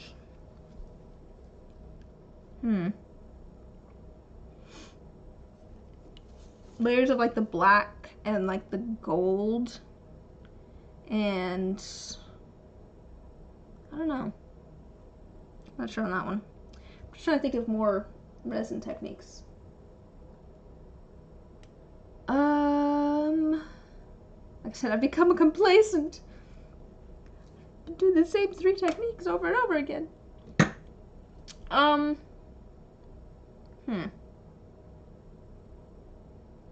do I want to do? I mean, I could just do the black inky swirl too. I could literally do like a really pale gray dye with just the black inky swirl in it, and that'd probably look cool. Like make it really simple, like a vortex.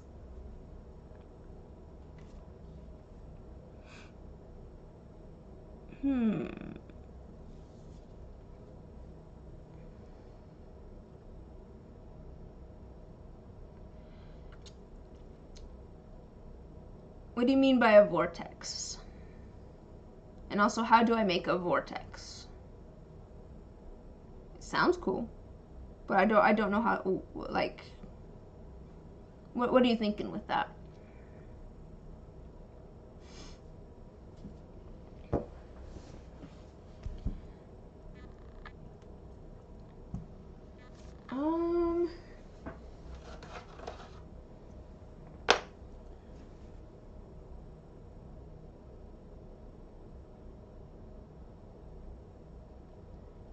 I'm just looking at all my supplies here.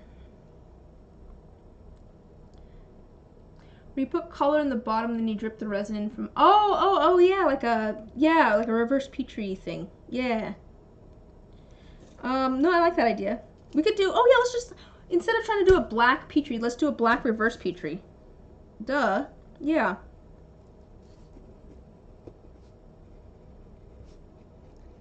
We don't actually necessarily have to use the white then if we have to. We could do just the black and the red if we wanted to.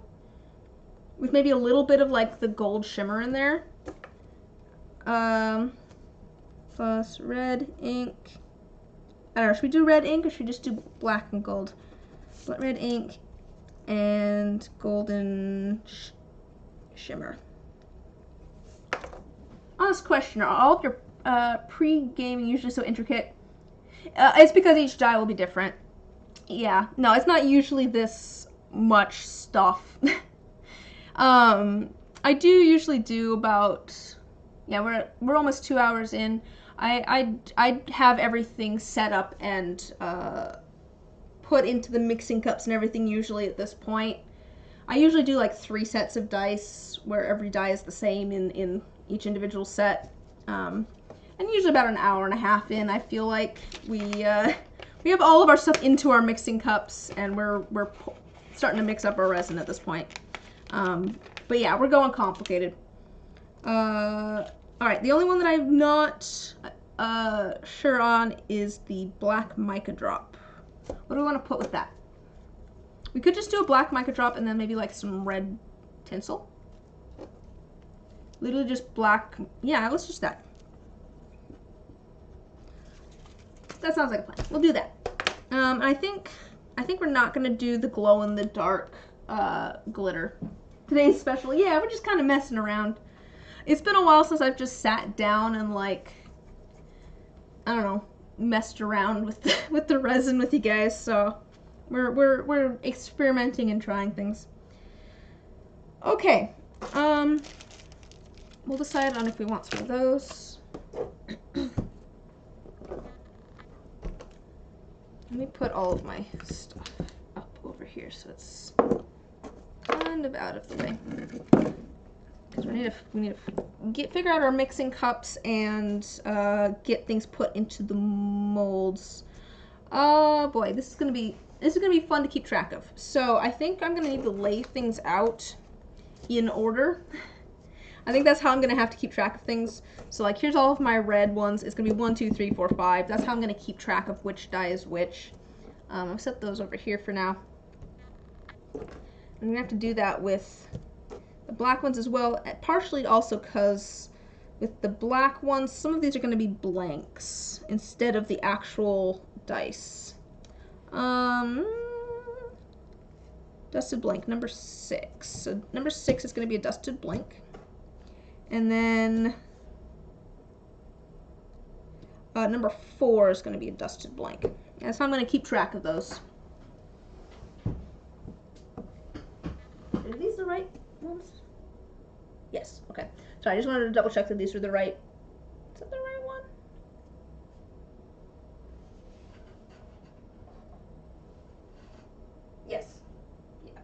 Yes. Okay. Sorry, there's 10-sided dice. And they're slightly pointier than my other 10-sided dice, so I was just trying to make sure that those were the correct blanks. Yeah, I think they should be. Okay. So that's how I'm gonna keep track of things. It's gonna be 1, 2. I'll even, I'm gonna write that on top with the Sharpie. It'll wear off, but it'll help me keep track of things. For now. 6, 7, 8, 9, 10. Help me keep track of which die is which. So, number 1's gonna be Petrie with foil and multi-chrome. 2 is gonna have glitter and tinsel. We can put the tinsel in now. We'll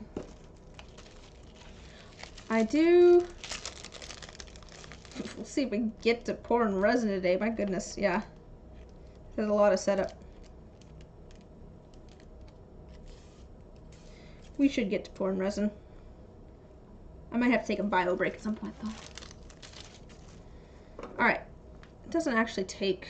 These are very long pieces of tinsel. This is hair tinsel that I found online. I went looking for colorful tinsel and then ended up with finding hair tinsel. It even came with a little tool to be able to like put it in your hair.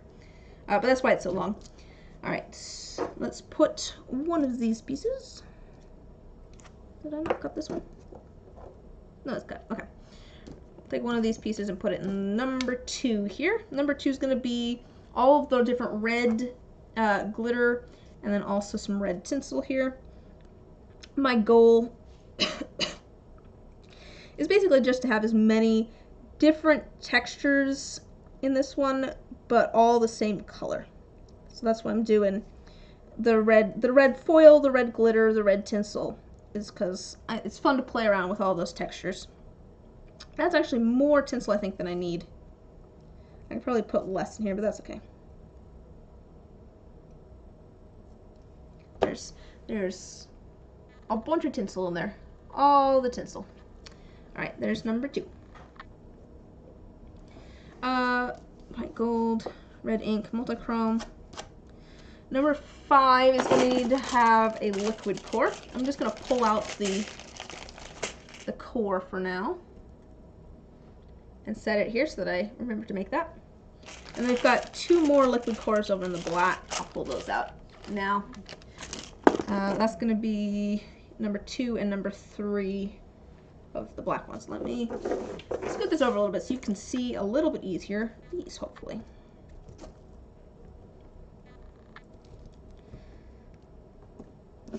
And we will need that tinsel in a second. These are all of our red ones up top, and then I've got the black ones. Number 2 and number 3. Oh my gosh. Number 2 is going to have a liquid core, and number 3 is going to have a liquid core. Alright, what else had tinsel in it? We decided that which one was it? Oh, number 7, which is going to be our black mica drop, is also going to have red tinsel. So we'll do that one. I'm trying to get this in here so that it's not just all looping in the same spot, but I'm also trying to get it to stay in the mold. Tinsel can be a little bit finicky sometimes.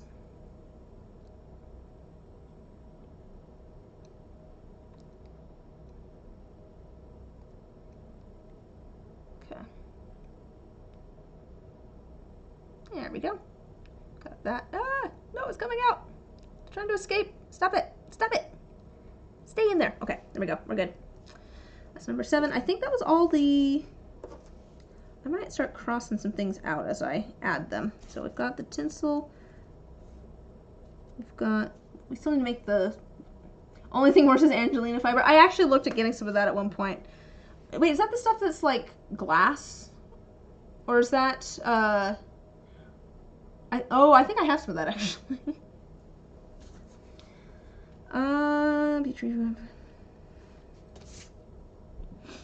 number 10, we were talking about doing well, let's do the feather and the moss. We can get those in there and get things out of the way. Number 10, we're going to put a piece of moss in it. Or should we put the super fine, almost like hair? Oh, yeah, I can see how that would be kind of a whole thing. There you go. I don't know. That might be too big of a piece. I'm going to put the moss in now. I'm going to pour the first layer in this one. So this one's going to be kind of like, I'm going to try and kind of go for like a double layer sort of look. Like, you know, one half is one thing and one half's the other. But the first one I'm thinking we will pour in when the resin's still fairly liquidy, to let it get down in there around the moss. And then the other half we'll probably pour when it's a little bit thicker so that the, yeah, I think that's good. I don't want to add actually too much moss. Because we don't want the two colors to mix too much. We kind of want them to stay a little bit separate. Because I'm planning to do like a black, and I don't think we'll be able to see the moss very well through the black. So I want it to be mostly, you know, I want to be able to see it in the other half. Okay, there we go.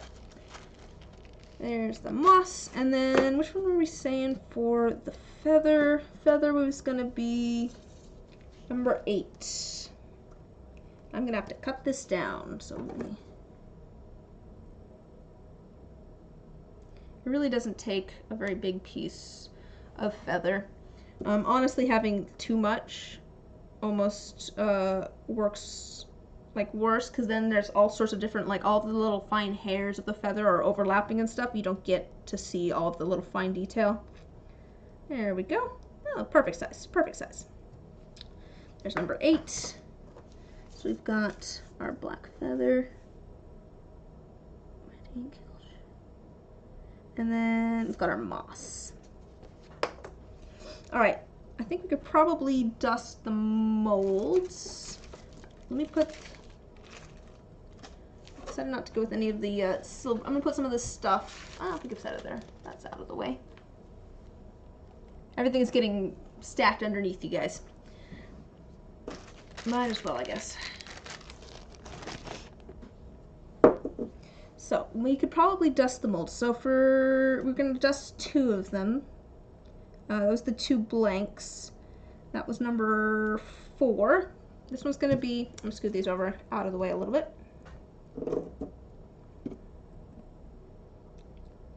Just because I don't want to get all of this glitter into our other molds here.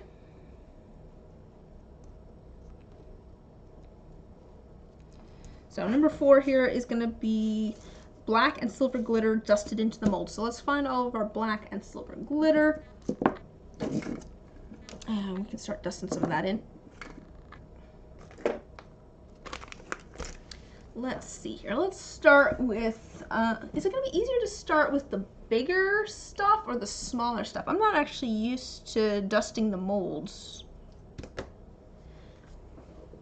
Like, should I start with the super fine glitter? Should I do some of the holographic black too? Or should I start with like the foil? What's the best plan of attack here? I don't know. I have a paintbrush here that's not absolutely covered in glitter. That's also a good question. These are all absolutely covered in glitter, but start with the foil. Yeah, my only concern would be that the foil wouldn't stick. Get as much glitter off of this. There's like mica powder and glitter on this paintbrush. Oh my gosh, there's so much glitter in the air now. It's kind of pretty. Because the super fine stuff won't be under foil areas.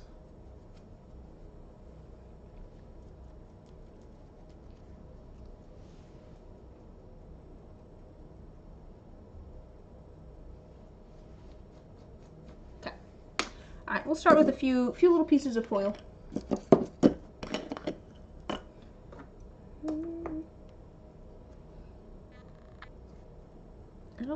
think, too much of the foil though because it's bigger. I want to make sure that we can see, you know, the other stuff too. Oh gosh, there's so... the glitter that I have...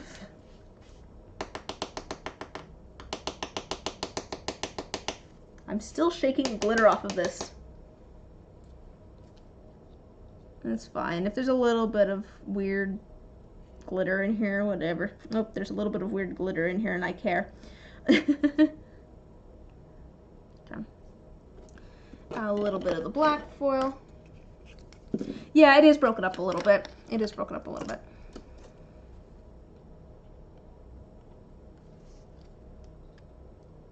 Also, just putting it into the mold, it's, you know, sticking to things and getting broken up a little bit. Put a little bit on the lid.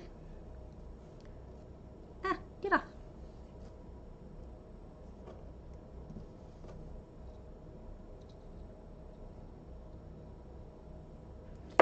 My goodness, it's trying to get everywhere but inside of the mold.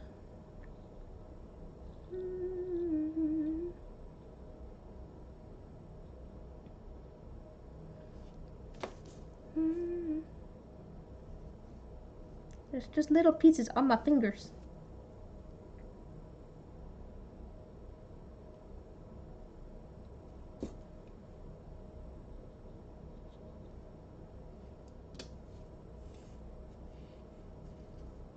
Okay, probably could add a little bit more actually. I have it kind of in the bottom of the mold, but it's not like up on the top sides.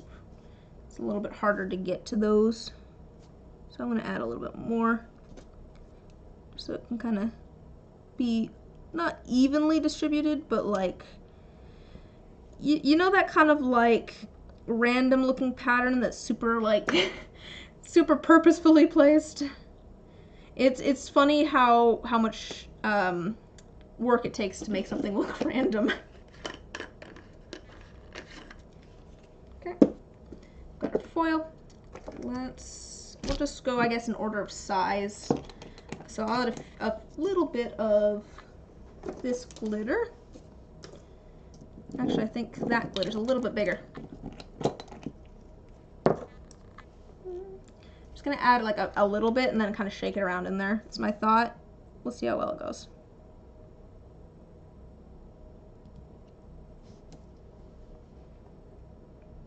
Nope, they all went. Oh, they didn't all go straight to the bottom. Excellent. There's some around the sides. That's what I wanted. Try and get some like here though.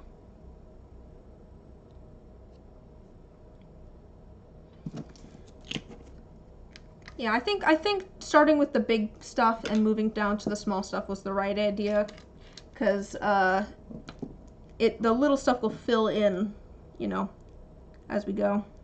All the spots that the bigger pieces didn't.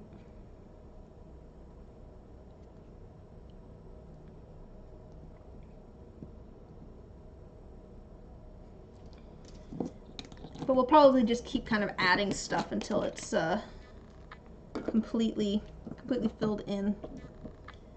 Let's do some of the black glitter first. We're just kind of down to like the really fine glitter now. I'm gonna do the black glitter first because I want to make sure that I have some of the. Oh, my hand just like seized up weird.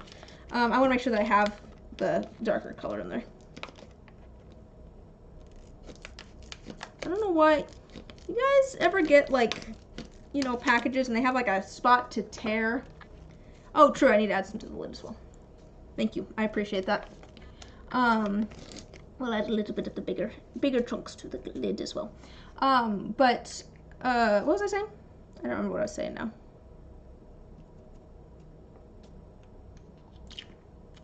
Oh, packaging. Yeah. You guys ever run into like packaging? It's like too high. It's like too high, and like the packaging, you tear it there and it doesn't even open.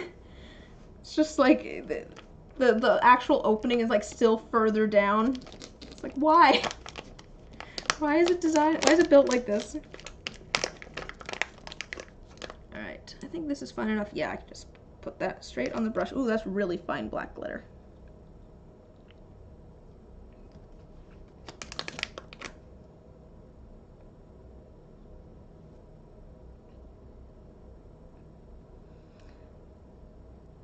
right.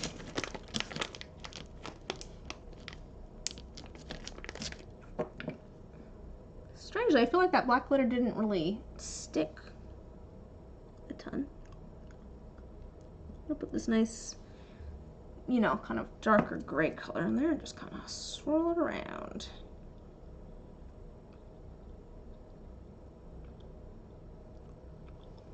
I'm going to, I wonder if, will that move some stuff around in there? I don't know if that really did much. I think I need more of that glitter in there. Actually, I have some lighter glitter too. We'll add some of this.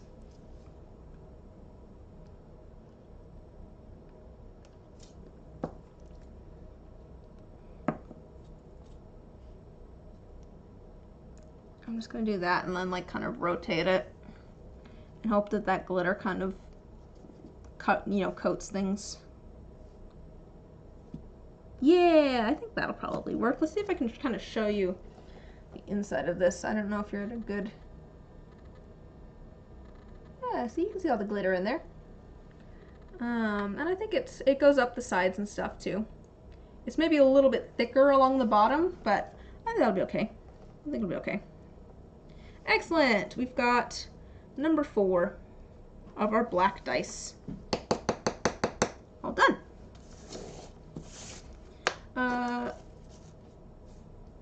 And then we were also talking about doing, what was the other one we're gonna dust? Was number 6? Oh, and then 6 we were gonna do like some of the multi-chrome stuff and the foil. We're gonna do some of this. Some of this multi-chrome and some of the foil. I think probably in maybe some of our warmer tones this time. I'm just gonna use a bit of this. I don't want it to actually be like coated in just the multi-chrome.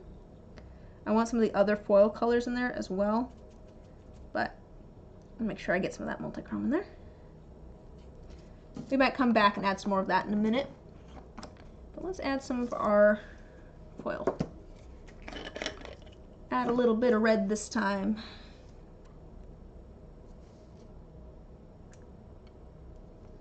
Not that much red. Just grab like a big chunk of it. I don't need a big chunk of the red.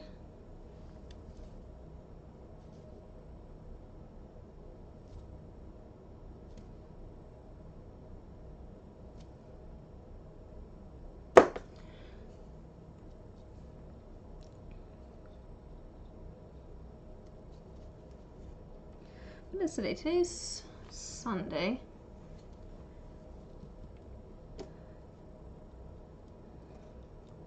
Okay, just thinking of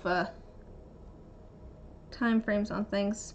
I mean, if we get to like 3 hours and we haven't even gotten to like mixing up our resin yet, I'm thinking maybe we could have like a bonus stream sometime this week where we actually pour the resin, because it seems like just trying to pick up some more of the foil. There we go. Because I don't know if I want to do 5 hours or probably could.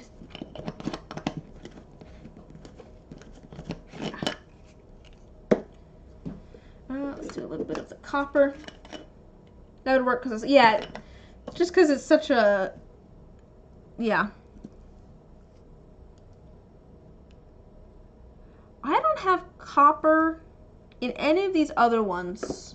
I think we should probably leave out the copper, shouldn't we?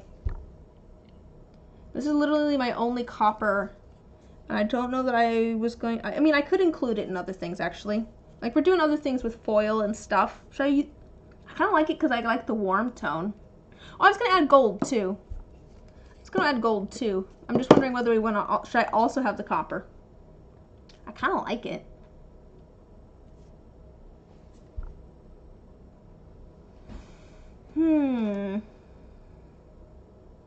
Well, I'll add gold while I think on it. But I kind of like it. It's a nice color, yeah. And I think we're gonna be doing some foil in, like, you know, the other ones too. Actually, I'm gonna add a good amount of gold in there.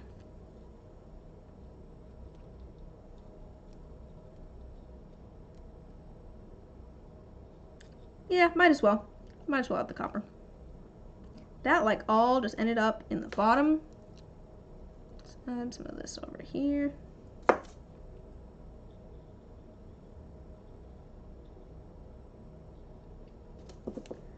Just add a little bit at a time.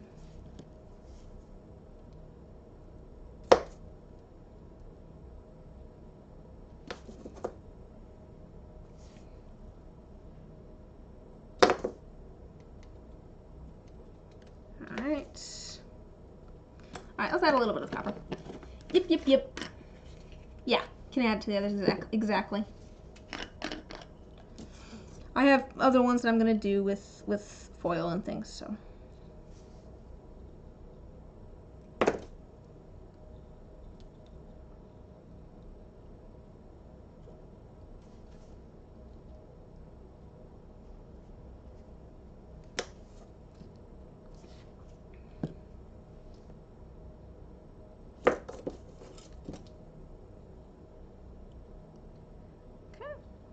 That.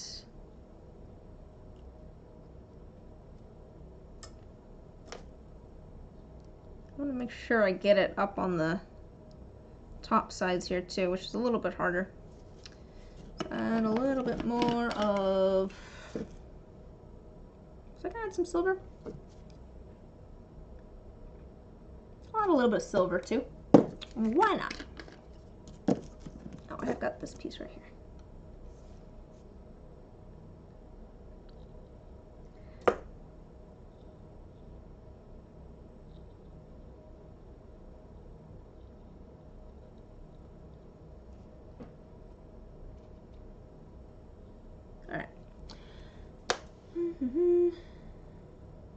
A little bit more. Not sure if I'm liking the silver, but I'm committing to it. It's hard to tell before, you know, resin's poured and everything. Everything else is just kind of a warm tone. So it feels maybe a bit odd for the silver to be there. But it's gonna be, I think, probably a black, you know, base to it. Anyways. Yeah, we'll add some of it to the lid. And then what should I add there? Should I add more of the flakes? Add a little bit more of the gold. I've just knocked over the glitter.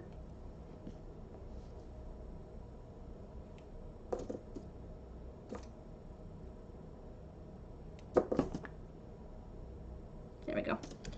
I just had kind of like one bare spot in there. So that one's very warm toned. But again, we're going to do like I think probably an opaque black base on that. Oh my gosh, there's so much cat hair everywhere. Alright. I'm knocking things over. I'm thinking,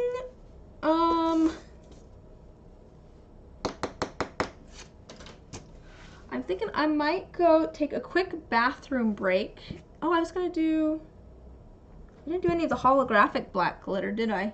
Should I do some holographic black glitter in here? Nah, I don't think it needs it. I'll put that away.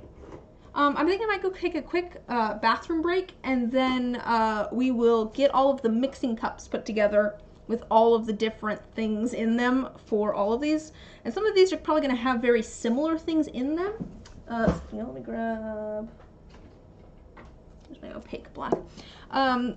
So, you know, some of the things might overlap. Yeah, we're going to do the liquid cores, and we're going to get liquid cores and getting all of the stuff put into the mixing cups. But yes, I will be, yeah, probably better to do the liquid cores first. Good thought.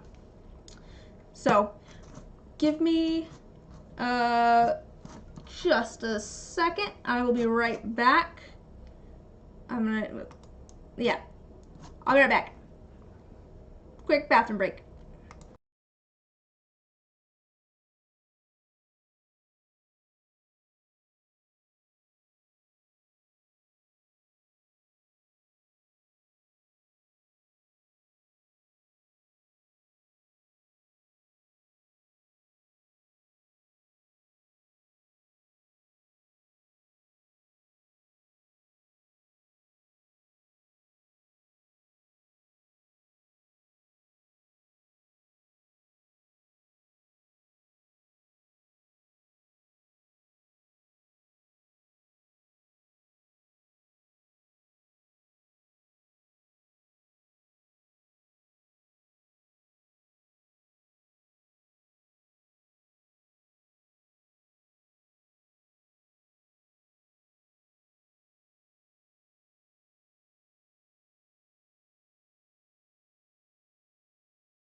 I have returned. Okay. There we go. I'm back. Yeah. So we're gonna do it. Let's get the liquid course made. I was just thinking about it too. Trying to think of when we want to do like another stream. So I work evenings, just for like another week, and then I'll probably be working mornings, which will make things a little bit easier. So if we want to actually work on this stuff, it's gonna need to be sooner in the day, because I start work at like 3, and like today's stream for me started at 4. Wow, there's a big stream delay. I'm watching the stream too, and it like just popped back. But let's see. I could do Thursday. Thursday I don't have anything until 5:30, I believe. So maybe we could do Thursday at like 2. That might work. I don't actually have my calendar on me. I didn't think I'd need it. But maybe we could do like Thursday. I'm thinking, I don't know. We could wait a whole week, but like we have other stuff we want to do next week, and we were looking at different things we want to experiment with. I could straight up do tomorrow, but it would have to be quite a bit earlier. You're in the UK, so whenever fair, yeah, completely different time zone. Let me just think. I don't like pouring resin before work, because I don't like being rushed. I don't like having a time limit like that. But actually pouring the resin probably won't take, well, it might take a bit, because there's still a lot of different pieces, moving pieces and parts with this set. Okay, let's get our liquid course made. So we're gonna do a blood liquid core, which is gonna be half red and then half clear. And then we're gonna do a liquid core that's gonna have red water and black mica. And then one that's gonna be full of red glitter. Let's do the red glitter first. I think that's gonna be the easiest to get in there. and actually set up.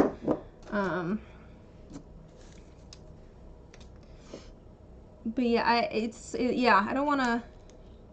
I'm thinking maybe Thursday. I think that's probably gonna work the best. Once I start my summer schedule at work, then we can kind of stream any day we want, which will be nice. So maybe I will stream, maybe I'll stream more this summer since I don't have work afterwards. I'll have work in the morning. For folks that don't know, I work at a tutoring center, so things are very dependent on school. Normally I'm working after school, but during the summer I work mornings. Hopefully I'm working mornings. I think I got the morning shift. That's what I requested. But I have a fairly flexible schedule since this is my other job.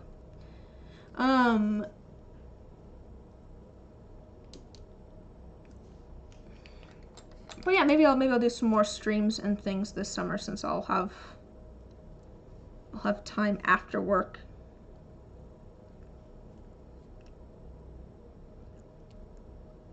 But yeah, what do people think of Thursday? Does Thursday sound good? Should we do Thursday? I'm thinking Thursday. Let me grab all my stuff here for the liquid cores. Alright, it's this and this. There's that stuff. For the blood liquid core, I need the baby oil, as well as I finally just made like some liquid for the liquid cores and put it in like a fancy bottle. I'll just refill this as needed. I figured it'd be easier that way. Although for the red, it might be easier to do a little cup of it so that I can mix the color that I want. I'm thinking, let's do that. All right, so I'm thinking we probably want about the same red color for both of these, right? So we'll do a little, we'll put a little bit in here. Yeah, I'm still using the same kind of mix. It's still a mix of water and glycerin and a little bit of alcohol.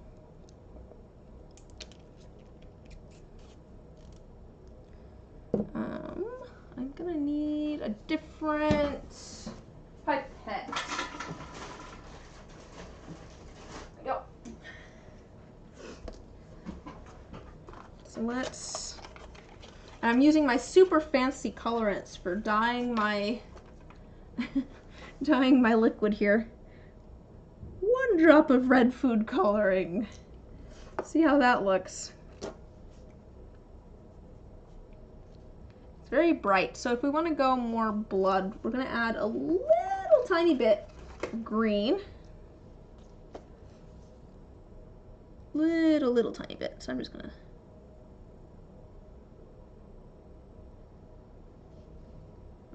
half a drop. That might be, let's see that dark spot in there?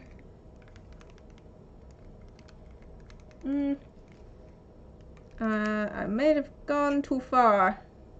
It's a little bit too brown now. Oh, I could do another drop of red, but I think it's gonna be too dark. Just a second here. I'll put like a little bit of that in there and add a little bit more of the liquid. And then add some more red.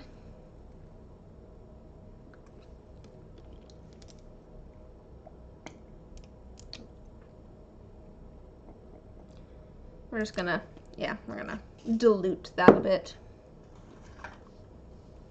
It's hard to add a small amount of food coloring. There we go, that looks better. Look at that, that looks more blood-like. We'll figure out something for our, I don't know that I'll use that brown, I'll probably pour that out. But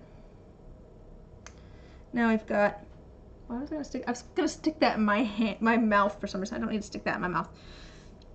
Okay. Got that. We're gonna add a little bit of the black mica to this one. kind of a black, silver, shimmery. How many sets do I make in a month? Oof. I mean, it's less than I used to. Are you saying how many sets do I pour or how many sets do I finish? Because those are two different answers. I have a lot of sets sitting in the thing behind me. Oh, have a good night.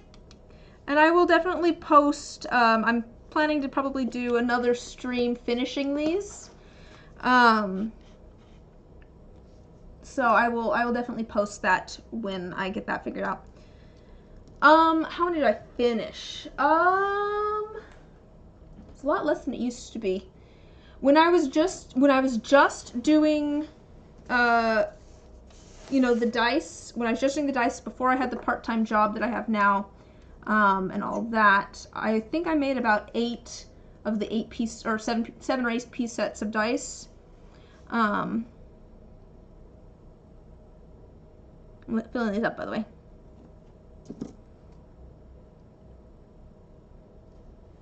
Let's fill this one about halfway. I probably made about 8 sets, plus, you know, some D20s and maybe a set of like D6s or fate dice. But I have the part-time job and I've started doing YouTube videos since then. So I don't make a ton. I'm hoping to have like 3 full sets up in my shop on Friday. If that tells you anything. Plus a few other little, you know, D20s and things. You know,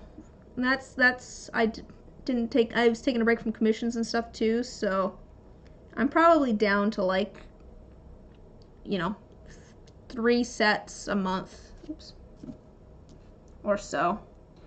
But that's because a lot of my time is going towards, well, for a while there, a lot of my time was going towards commissions, so it was going towards custom stuff. I mean, I guess that counts towards it too. But it's also going towards editing videos at this point, because I don't know, I'm enjoying the YouTube stuff, and that takes a lot of time. Well, I guess I'm doing all of the D20s for patrons too. I don't know if those count as sets of dice, but I do a set of, I do D20s, oops, every month for patrons too. And that's like 8 D20s or so at the moment. So, you know.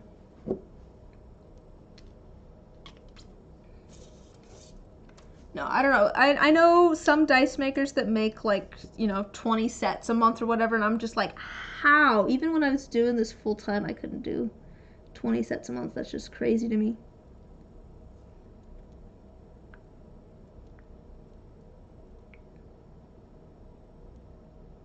Ugh, come on, actually go in.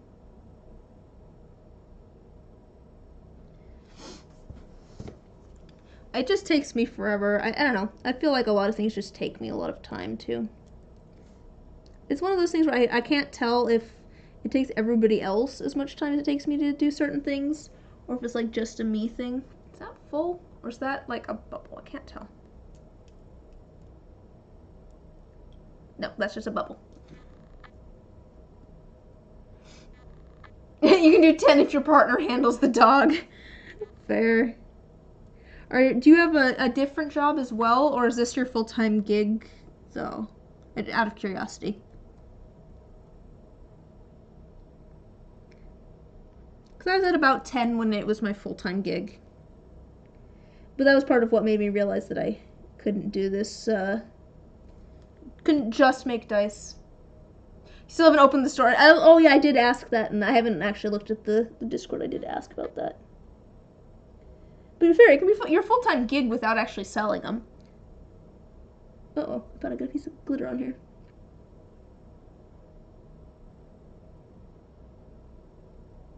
No, why is there glitter? I don't want the glitter on there. No. I can't talk. I am I'm the master at procrastinating. I'm excellent at it. It's one of my many skills. Along with getting glitter in my thing here. That's apparently also one of my skills. Get out. I don't want the glitter in there because I don't want it in my next thing. Stop it! No! Sound like a friend of mine there. How am I gonna get this out of here? I need like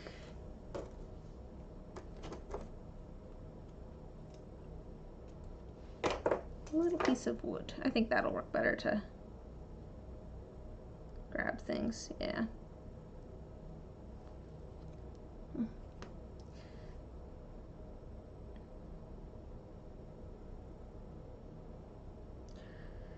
I feel like I have gotten, I've kind of taken a little bit of a break while I've taken a break from doing commissions. Like, I honestly, you know, I was taking a break from commissions to hopefully have more time to focus on, like, the YouTube and things. But I've kind of just taken a little bit of a break, to be honest. I have also tried to focus more on the YouTube and stuff, but, like, I'm definitely not as, what's the word I'm looking for? Focused? I don't know. I don't know if my schedule is just like regimented. You just started selling this week. You work full time, so it's more to try and pay for the hobby. Oh, fair. Yeah, fair. Makes sense. Yeah, there's definitely. Okay, mix in glitter. I want you to go down so that I can actually get the lid on here. So you're not all just floating at the top. Sink, get out of the way. Yeah, and that's perfectly valid too.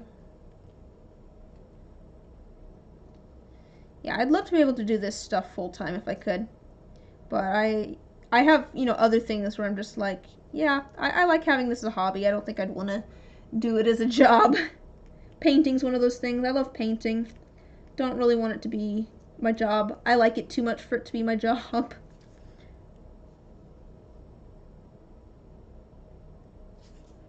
Although I do wish I had more time for it. I'm trying to get all the glitter to sink down to the bottom so I can add the last little bit of like liquid, and it will hopefully not just be all of the glitter at the top. What's your, so you can't actually send links in chat. I wish you could send links in chat. I just can't figure out how to make it so that it doesn't like just like shadow block it. Basically on your end it'll look like the link sent, but then no one else can see it, including me. So you'll just have to tell me the name. But what's your shop called?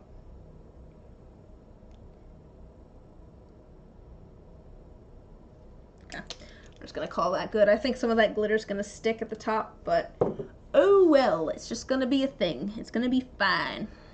Let's do these, like, I'll just do the glitter one first. It's fine. I think I need to, like, wander dice. Oh, that's nice. That sounds really pleasant.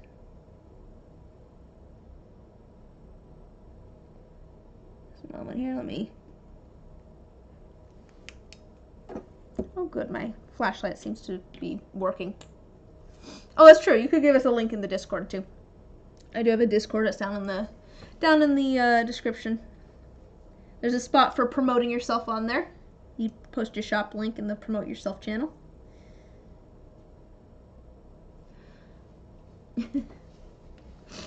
Give us the deets, bro. We want to go see your shop. Is it on Etsy, or do you have your own site?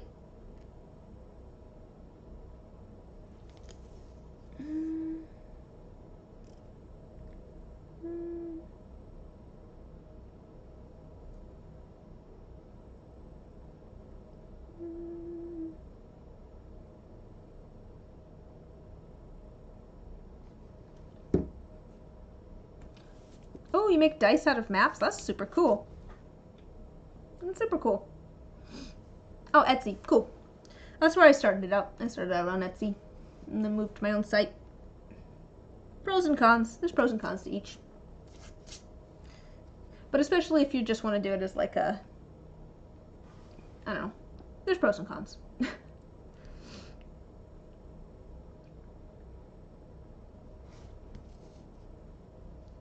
I think this is going to be a pretty liquid core.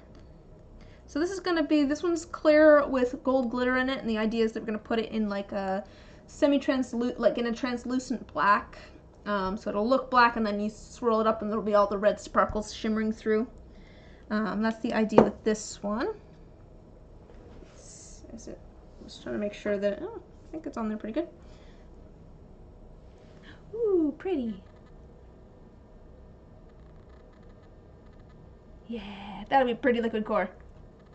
Yeah, it is nice not having to worry about your own website, that's true.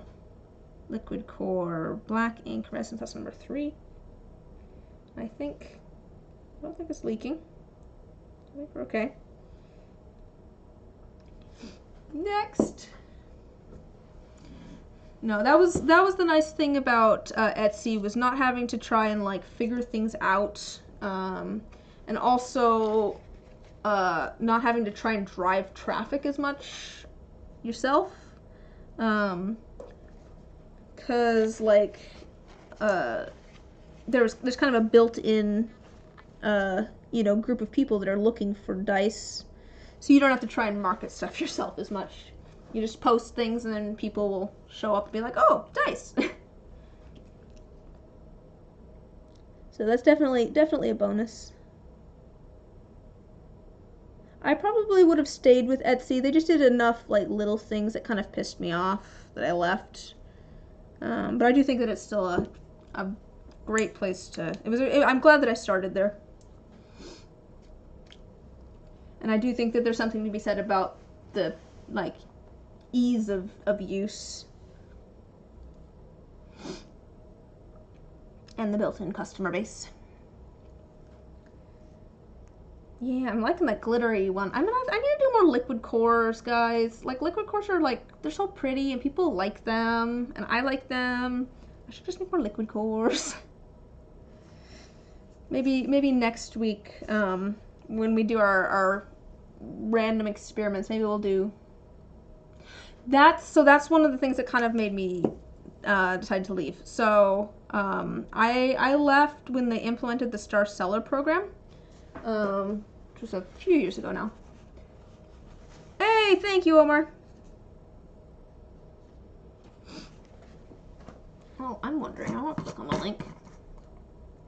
So that was kind of part of the reason that I left Etsy, is because they implemented the Star Seller program, and it seemed like, you know, even though I met all of the requires for it, it felt like they were all requirements that kind of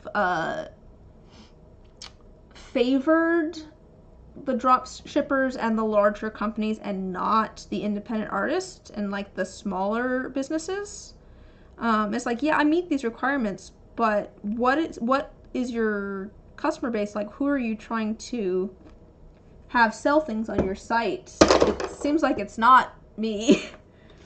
So that was one of the things that caused me to leave. Solve the, yeah, but cool. Oh, nice, you've got some stuff up. Oh wait, maps. Gotta go look at the map dice. Oh, that's super cool. Do you have like, are they like, okay, so you've got like blanks that you then are covering in the maps. Oh, that's cool.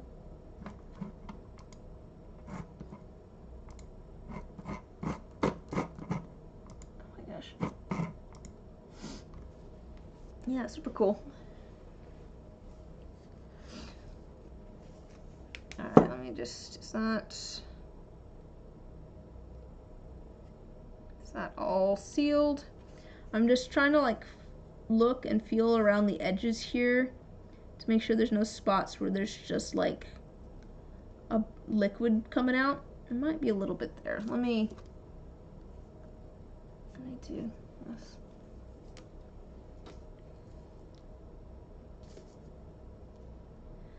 when I first started making dice, sorry, your maps made me think of it, because I think it's really cool that you have kind of like your niche there. When I first started making dice, I originally just wanted to do dice that were like little dioramas almost. I really enjoyed doing dice and sets where there's like little scenes in them. I still find that really fun. It takes a lot of time and work. So I was originally looking at like names for my shop that might be like related to that, and I'm glad that I didn't, because I have a lot of fun making other kinds of dice too.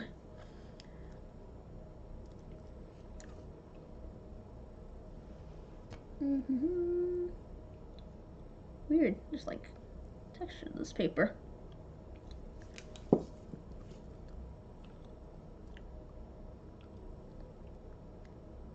Alright, let's see how this one looks. Oh, it almost looks more... A second. So this one has the graphite, that's the color name. It has this mica powder in it. It almost looks like... I was gonna find it. My camera's very confused. So it's like, one of these days maybe I should set up my nicer camera for streaming, where I just manually focus things.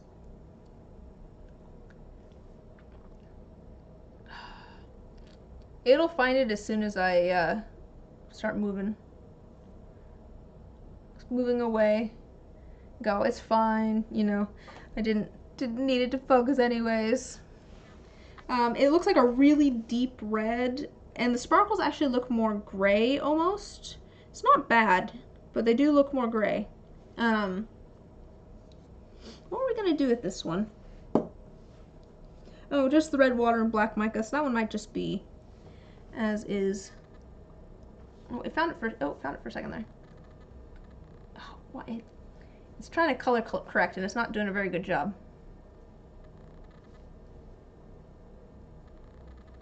There we go. Yeah, see, it's very dark red, and very sparkly. But the sparkles themselves do feel a little bit more gray. I think it's okay though.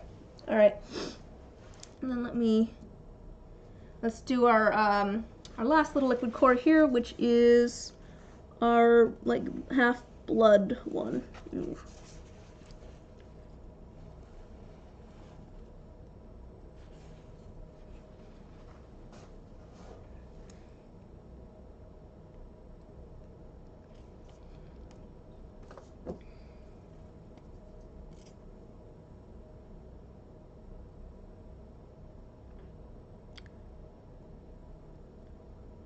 Oh, I don't think I really got a response before, guys. How does Thursday sound for another stream where we finish up these dice? Because I don't think I'm gonna get around to pouring the resin tonight. I'm getting kind of hungry, I'll be honest. It's like, it's been, you know, almost 3 hours. I'm getting kind of hungry. So I'm figuring we'll get everything set up, and then I was thinking maybe we could actually pour everything on Thursday. That's what I'm thinking. And it would be a little bit earlier in the day. I do have something at 5:30, but this started at 4 today for reference. I don't know what time zone y'all are in. You have softball Thursday, so I'll make it. Oh, fair. Yeah, we'll have fun at softball. Didn't know you said did softball. That's fun.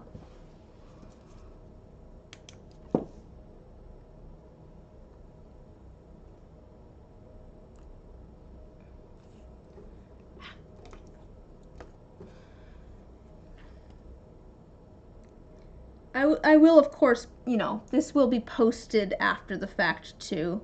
So even if you can't make it Thursday, I will have the video up.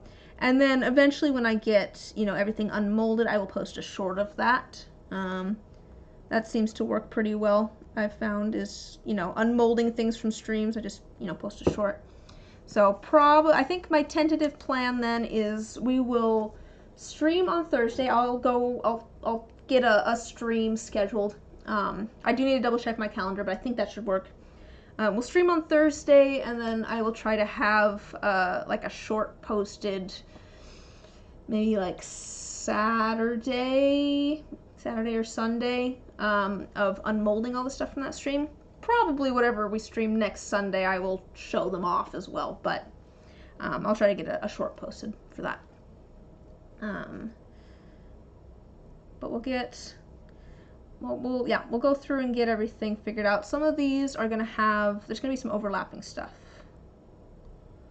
You know, some of these I don't need to mix up a bunch of different things. Just like, you know, 2 of these might have the same mica in them or something.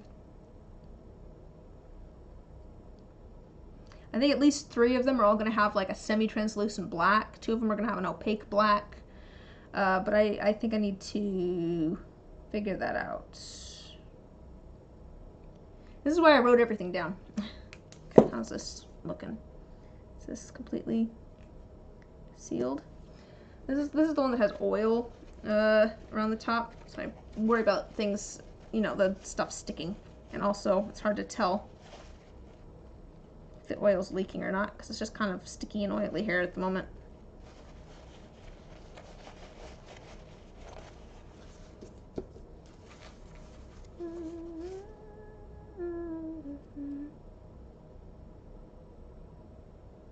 I think I could add a little bit more here. Just one little spot here that I'm a little bit worried about.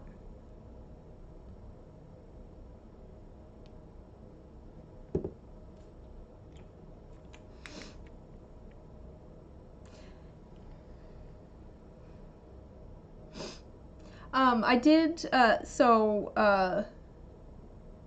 not really playing in any at the moment. I was kind of part of a group, and then that kind of ended because of COVID. And then I played with my family for a bit during COVID when we were all, you know, stuck inside. And that was nice. And then I joined a game for like a couple of sessions, and then I think someone had some sort of injury. I think the DM might have injured like his arm or something, and then things moved online, and I just don't. I can't do it online. I can't focus on it online. But I wouldn't mind playing in a game again at some point. It's a lot of fun. It's just finding the time. Like, I have things like every night of the week at the moment. So it's just like, I don't know when I would have a chance to play. So I work, you know, Monday, Tuesday, Wednesday night. And then Thursday night I have music practice. Friday night I have dinner with my family. Saturday night I have dinner with friends, and then Sunday night I have this. So it's like I don't know when I'd be able to meet up with people, unfortunately. Okay, here's the it's gonna be hard to see, I think, at your angle. It's just gonna look red. But it is too here, wait. Hello. Let's see if I can show you at this angle. There you go. See, look, you can see it's kind of clear at top. It's clear at the top. It's red at the bottom. I do have a I have a warlock I want to play at some point. I think that'd be fun. Okay, that one goes there. That's the number 5 on the red. All these pieces away. To be fair, I like playing, you know, D&D and stuff.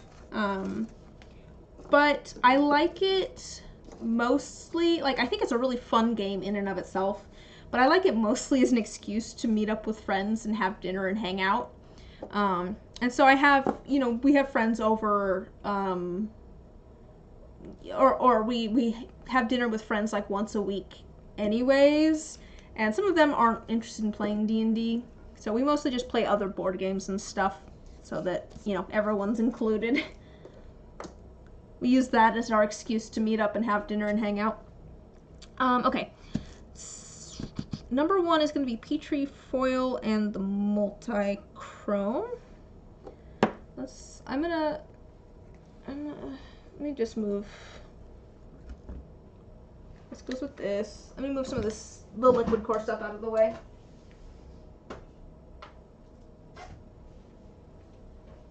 I don't know how I feel about these random little liquids over here. Okay. Are you playing in any games at the moment, Michael?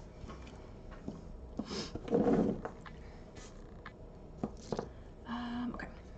I'm just gonna grab some new mixing cups because I don't want to have to deal with trying to clean things. All right, number 1 is gonna be a red Petri plus foil and multi-chrome. It's going to be a red Petri, so I don't think I'm going to use the... Oh, you guys are over here. I don't think I'm going to use the red foil, but I'm going to use the metallic colors. Delta green. I'm assuming that's a system, tabletop role-playing game system. I'm not familiar with it. Or is this something that I'm... Oh, I don't actually need very much. There's not going to be very much resin here. I just want, like, a piece of gold. Ah, get off my finger. Hello! How's it going? I'm getting things put into, cups. We've plotted everything out. And we're getting all of our materials put into cups now. And then we're actually going to pour things on Thursday, we've decided. Oh, Modern Call of Cthulhu. Oh, okay, cool. That sounds fun. So it's kind of like a, like an eldritch horror, but like contemporary, like modern. I do like eldritch horror. That sounds fun.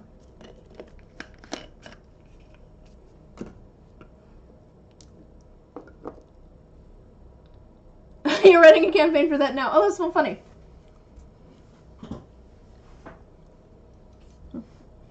Apparently you're in the right place. Okay, we do that, and then we're gonna do some of these flakes. Cthulhu meets Black Ops. That does sound fun. That does sound fun. I've really only played like I don't need very much of that. D&D and Pathfinder. I haven't played a lot of different tabletop systems. Oh, most of the players are usually government agents. I guess that makes sense with Cthulhu meets Black Ops, yeah. Sounds cool. Number 2, glitter. All of the different red glitters. So let's get all of our red glitters.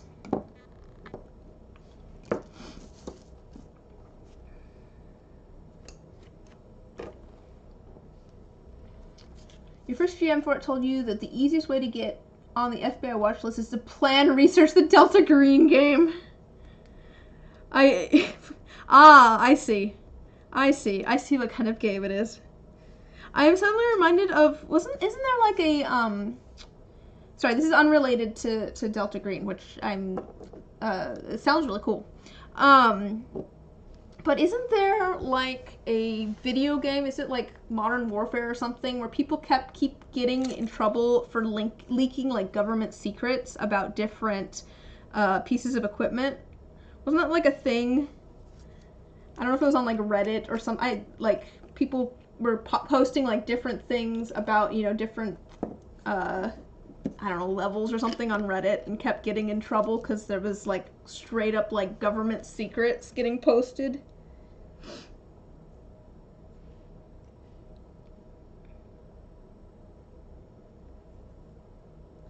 I feel like there was a thing at one point too where someone got, like the FBI came and talked to them. It was like a author or something back during like the Manhattan Project, because they were I can't remember who it was, but basically they wrote something about all this stuff happening. Was it Warhammer? It might have been. I can't remember. It might have been a video game and not a tabletop game. I don't. War and Thunder. That sounds right, maybe, because Warhammer is a tabletop game, right? I think it was a video game. All right, we've got all of our red glitter. And that's going to go into our one with our red tinsel. All of the reds. Number 3, white and gold mica drops. So we're going to do a mica drop. Whoops. Well, I mean, you're not far off with the name Warhammer. It sounds, they sound very similar. But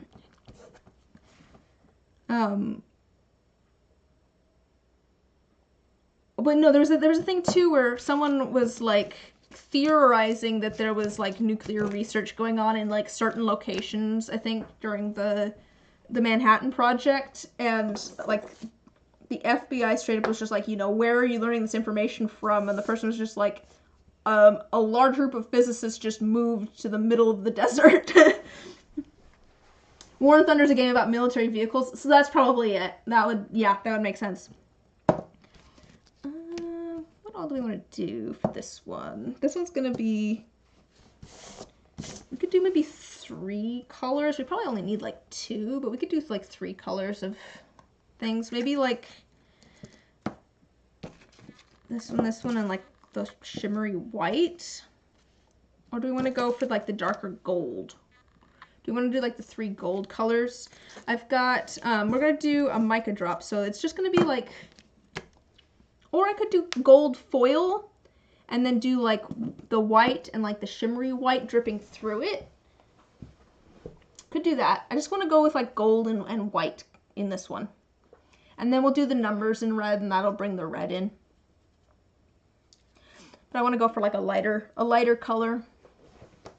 I'm thinking probably like this one that's going to be all the red glitters and stuff. I'm thinking probably I'll ink that in white to help bring in some of the lighter color there. The Petrie's going to have white ink in it. Number 4. Yeah, same thing. Probably do the white. So maybe we go.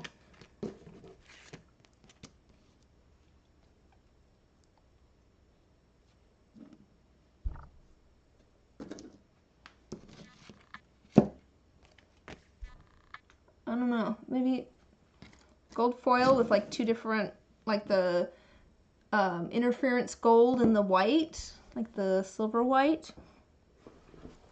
That could be really pretty. That might feel more. Yeah, let's do that. No, you know, there's so much stream delay that by the time I've done it, there's no way you can stop me.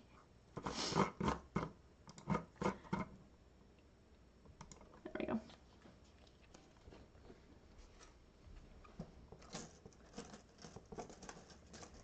I better hurry up before you actually hear this, though. So we're doing a mica drop, so we want a fair amount of mica there. Although we don't need a lot of the resin, so I don't need to add like a ton. We'll get that. And then we got another stir stick. So that's gonna be for this one. And we're also gonna do our silver white in there. So kind of like a gold white and a silver white. Again, nice, a good amount of the mica, because we want it to actually sink. So we're gonna mix it with just a little tiny bit of resin, and that'll make it heavy and make the mica drip down all cool like. I can tell that isn't that such a pretty shimmery white color? I definitely got that everywhere. And then we'll do a little bit of gold foil. I don't need very much because it's not a very big die. I'm estimating that each die is going to be about maybe like 5 milliliters of resin. I'm hoping I'm estimating right. I probably should just measure one of these, and there's a hair in there. Cat hair. It's always cat hair. All right, number 4, red ink and the multi-chrome. So that's just going to be straight up this stuff with some of the red ink. So this was, I have a set of dice that I did a while back. So I've got video footage for like 19 different sets of dice that I've made and that I have not edited. There's video footage for it, but none of it's edited. Because that's the part that takes forever. One of the sets that I did with that... Ooh, I probably don't need to put that much in even. It was a multi-layered set, and the set itself, it doesn't necessarily look all that complicated, but I basically plotted everything out like this on a piece of paper. Wasn't this piece of paper? No, it wasn't this piece of paper. I plotted everything out so that I could figure out like when I was pouring different colors and things, and like the order that I needed to do stuff in. So I'm like, all right, I want, you know, all of these colors need to be in more than one die, but I want, like, I don't want two of the same color. Yeah, it was, I've definitely done this before. Okay, number 5, it's gonna have that, and it's gonna have a little bit of gold foil. Same as that. So we're gonna add a little bit more gold foil to this, and that's actually gonna be used for both. Oh, I'm gonna write a thing on here. This is gonna be used for both 3 and 5. Thank goodness for Sharpies. I'm putting 3 plus 5 on there, and that's because I'm going to use it for both of those. Add a little bit more gold, because both of those are going to have just a little bit of gold foil. I'll put it up here. Out of the way. Alright. Number 1 down here is just going to be plain old black ink and the multichrome. The other one's going to be red ink and the multichrome, so we do actually need a separate container for this.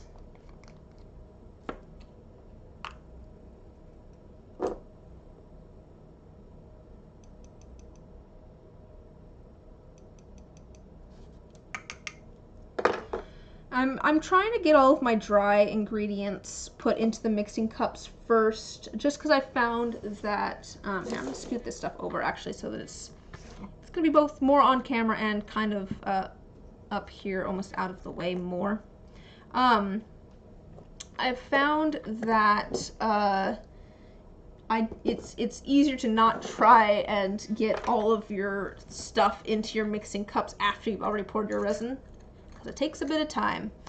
The liquid stuff I don't do first, just because I don't want it to dry out while I'm stirring things up. All right, and then let's see here.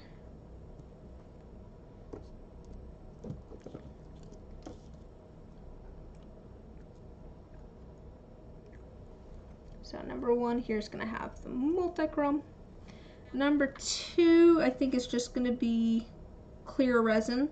It's the one that's see how silver it looks? That's how silver it looks. Do you like this one? Does this one feel like? I guess we have silver in some of the other ones, so that does seem like it matches. Just set that back over there. Yeah, I think I'll just do clear with that. That's a-okay. So I didn't need to put anything there. Number 3 is going to be the translucent black, and I'm actually going to have translucent black in a few. So let me see here. We're going to have 3, and then we've got black ink.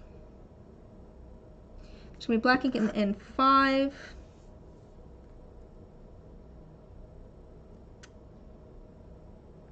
Is there another one, or is that just those ones?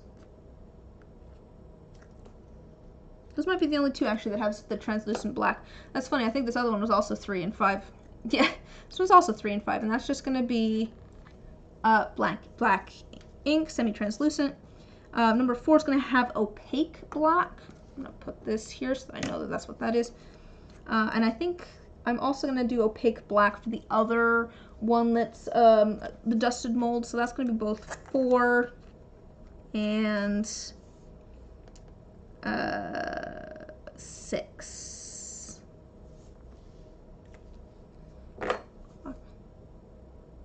Yes. And that's going to be our opaque black. Number 5, that's dirty pour. So we've got our black ink. We also want to do interference gold. This one is interference gold up here.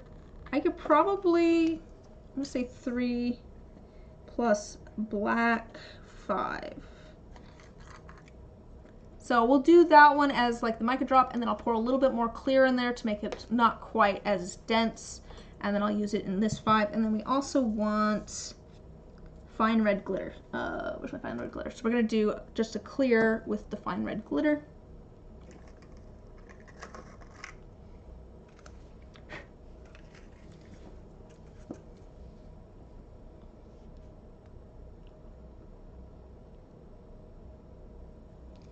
And it's not going to take very much resin, so I don't need to put very much glitter. Okay.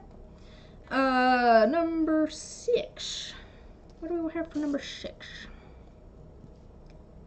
Let's scoot these down a little bit.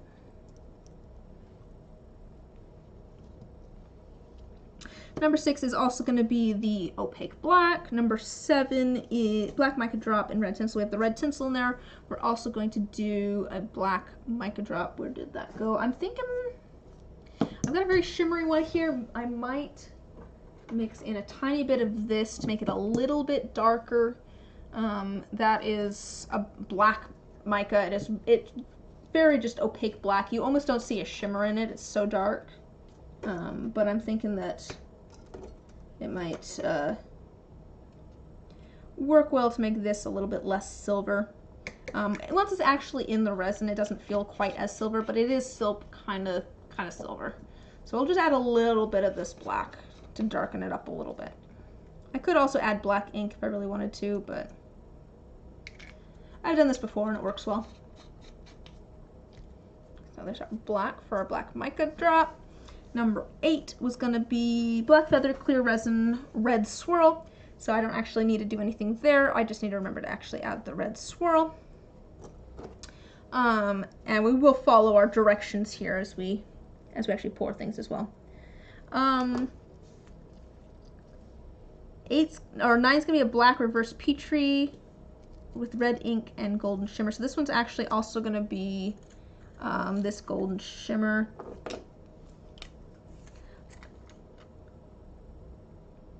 So that's gonna be black 9, right?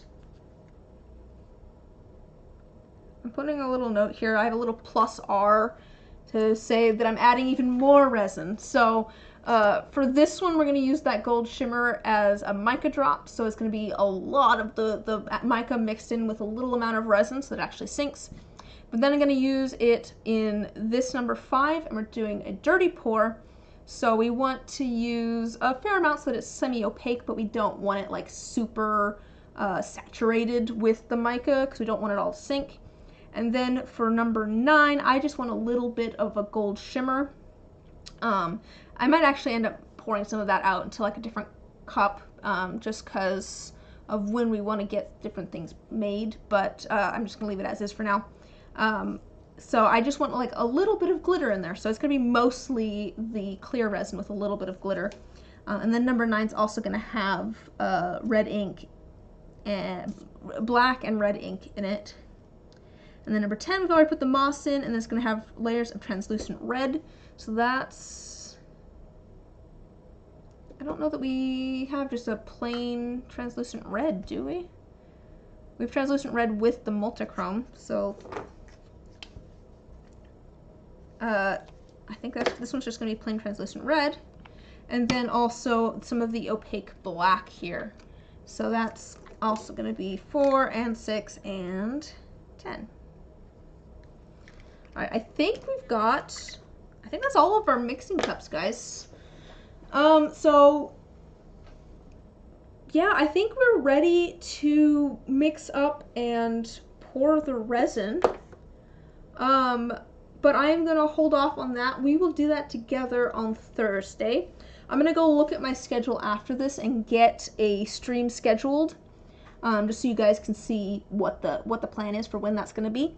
It'll be a little bit earlier in the day, but we will probably get straight into mixing up and pouring the resin for that. And then if we have any leftover resin from this project it will make some, miscellaneous dice and stuff too. But we'll probably have a bunch of random leftover resin. Whenever I do a bunch of little things, I always make like a little bit of extra resin for each little thing. And since there's so many little things, there's going to be a little bit of extra resin in all of them.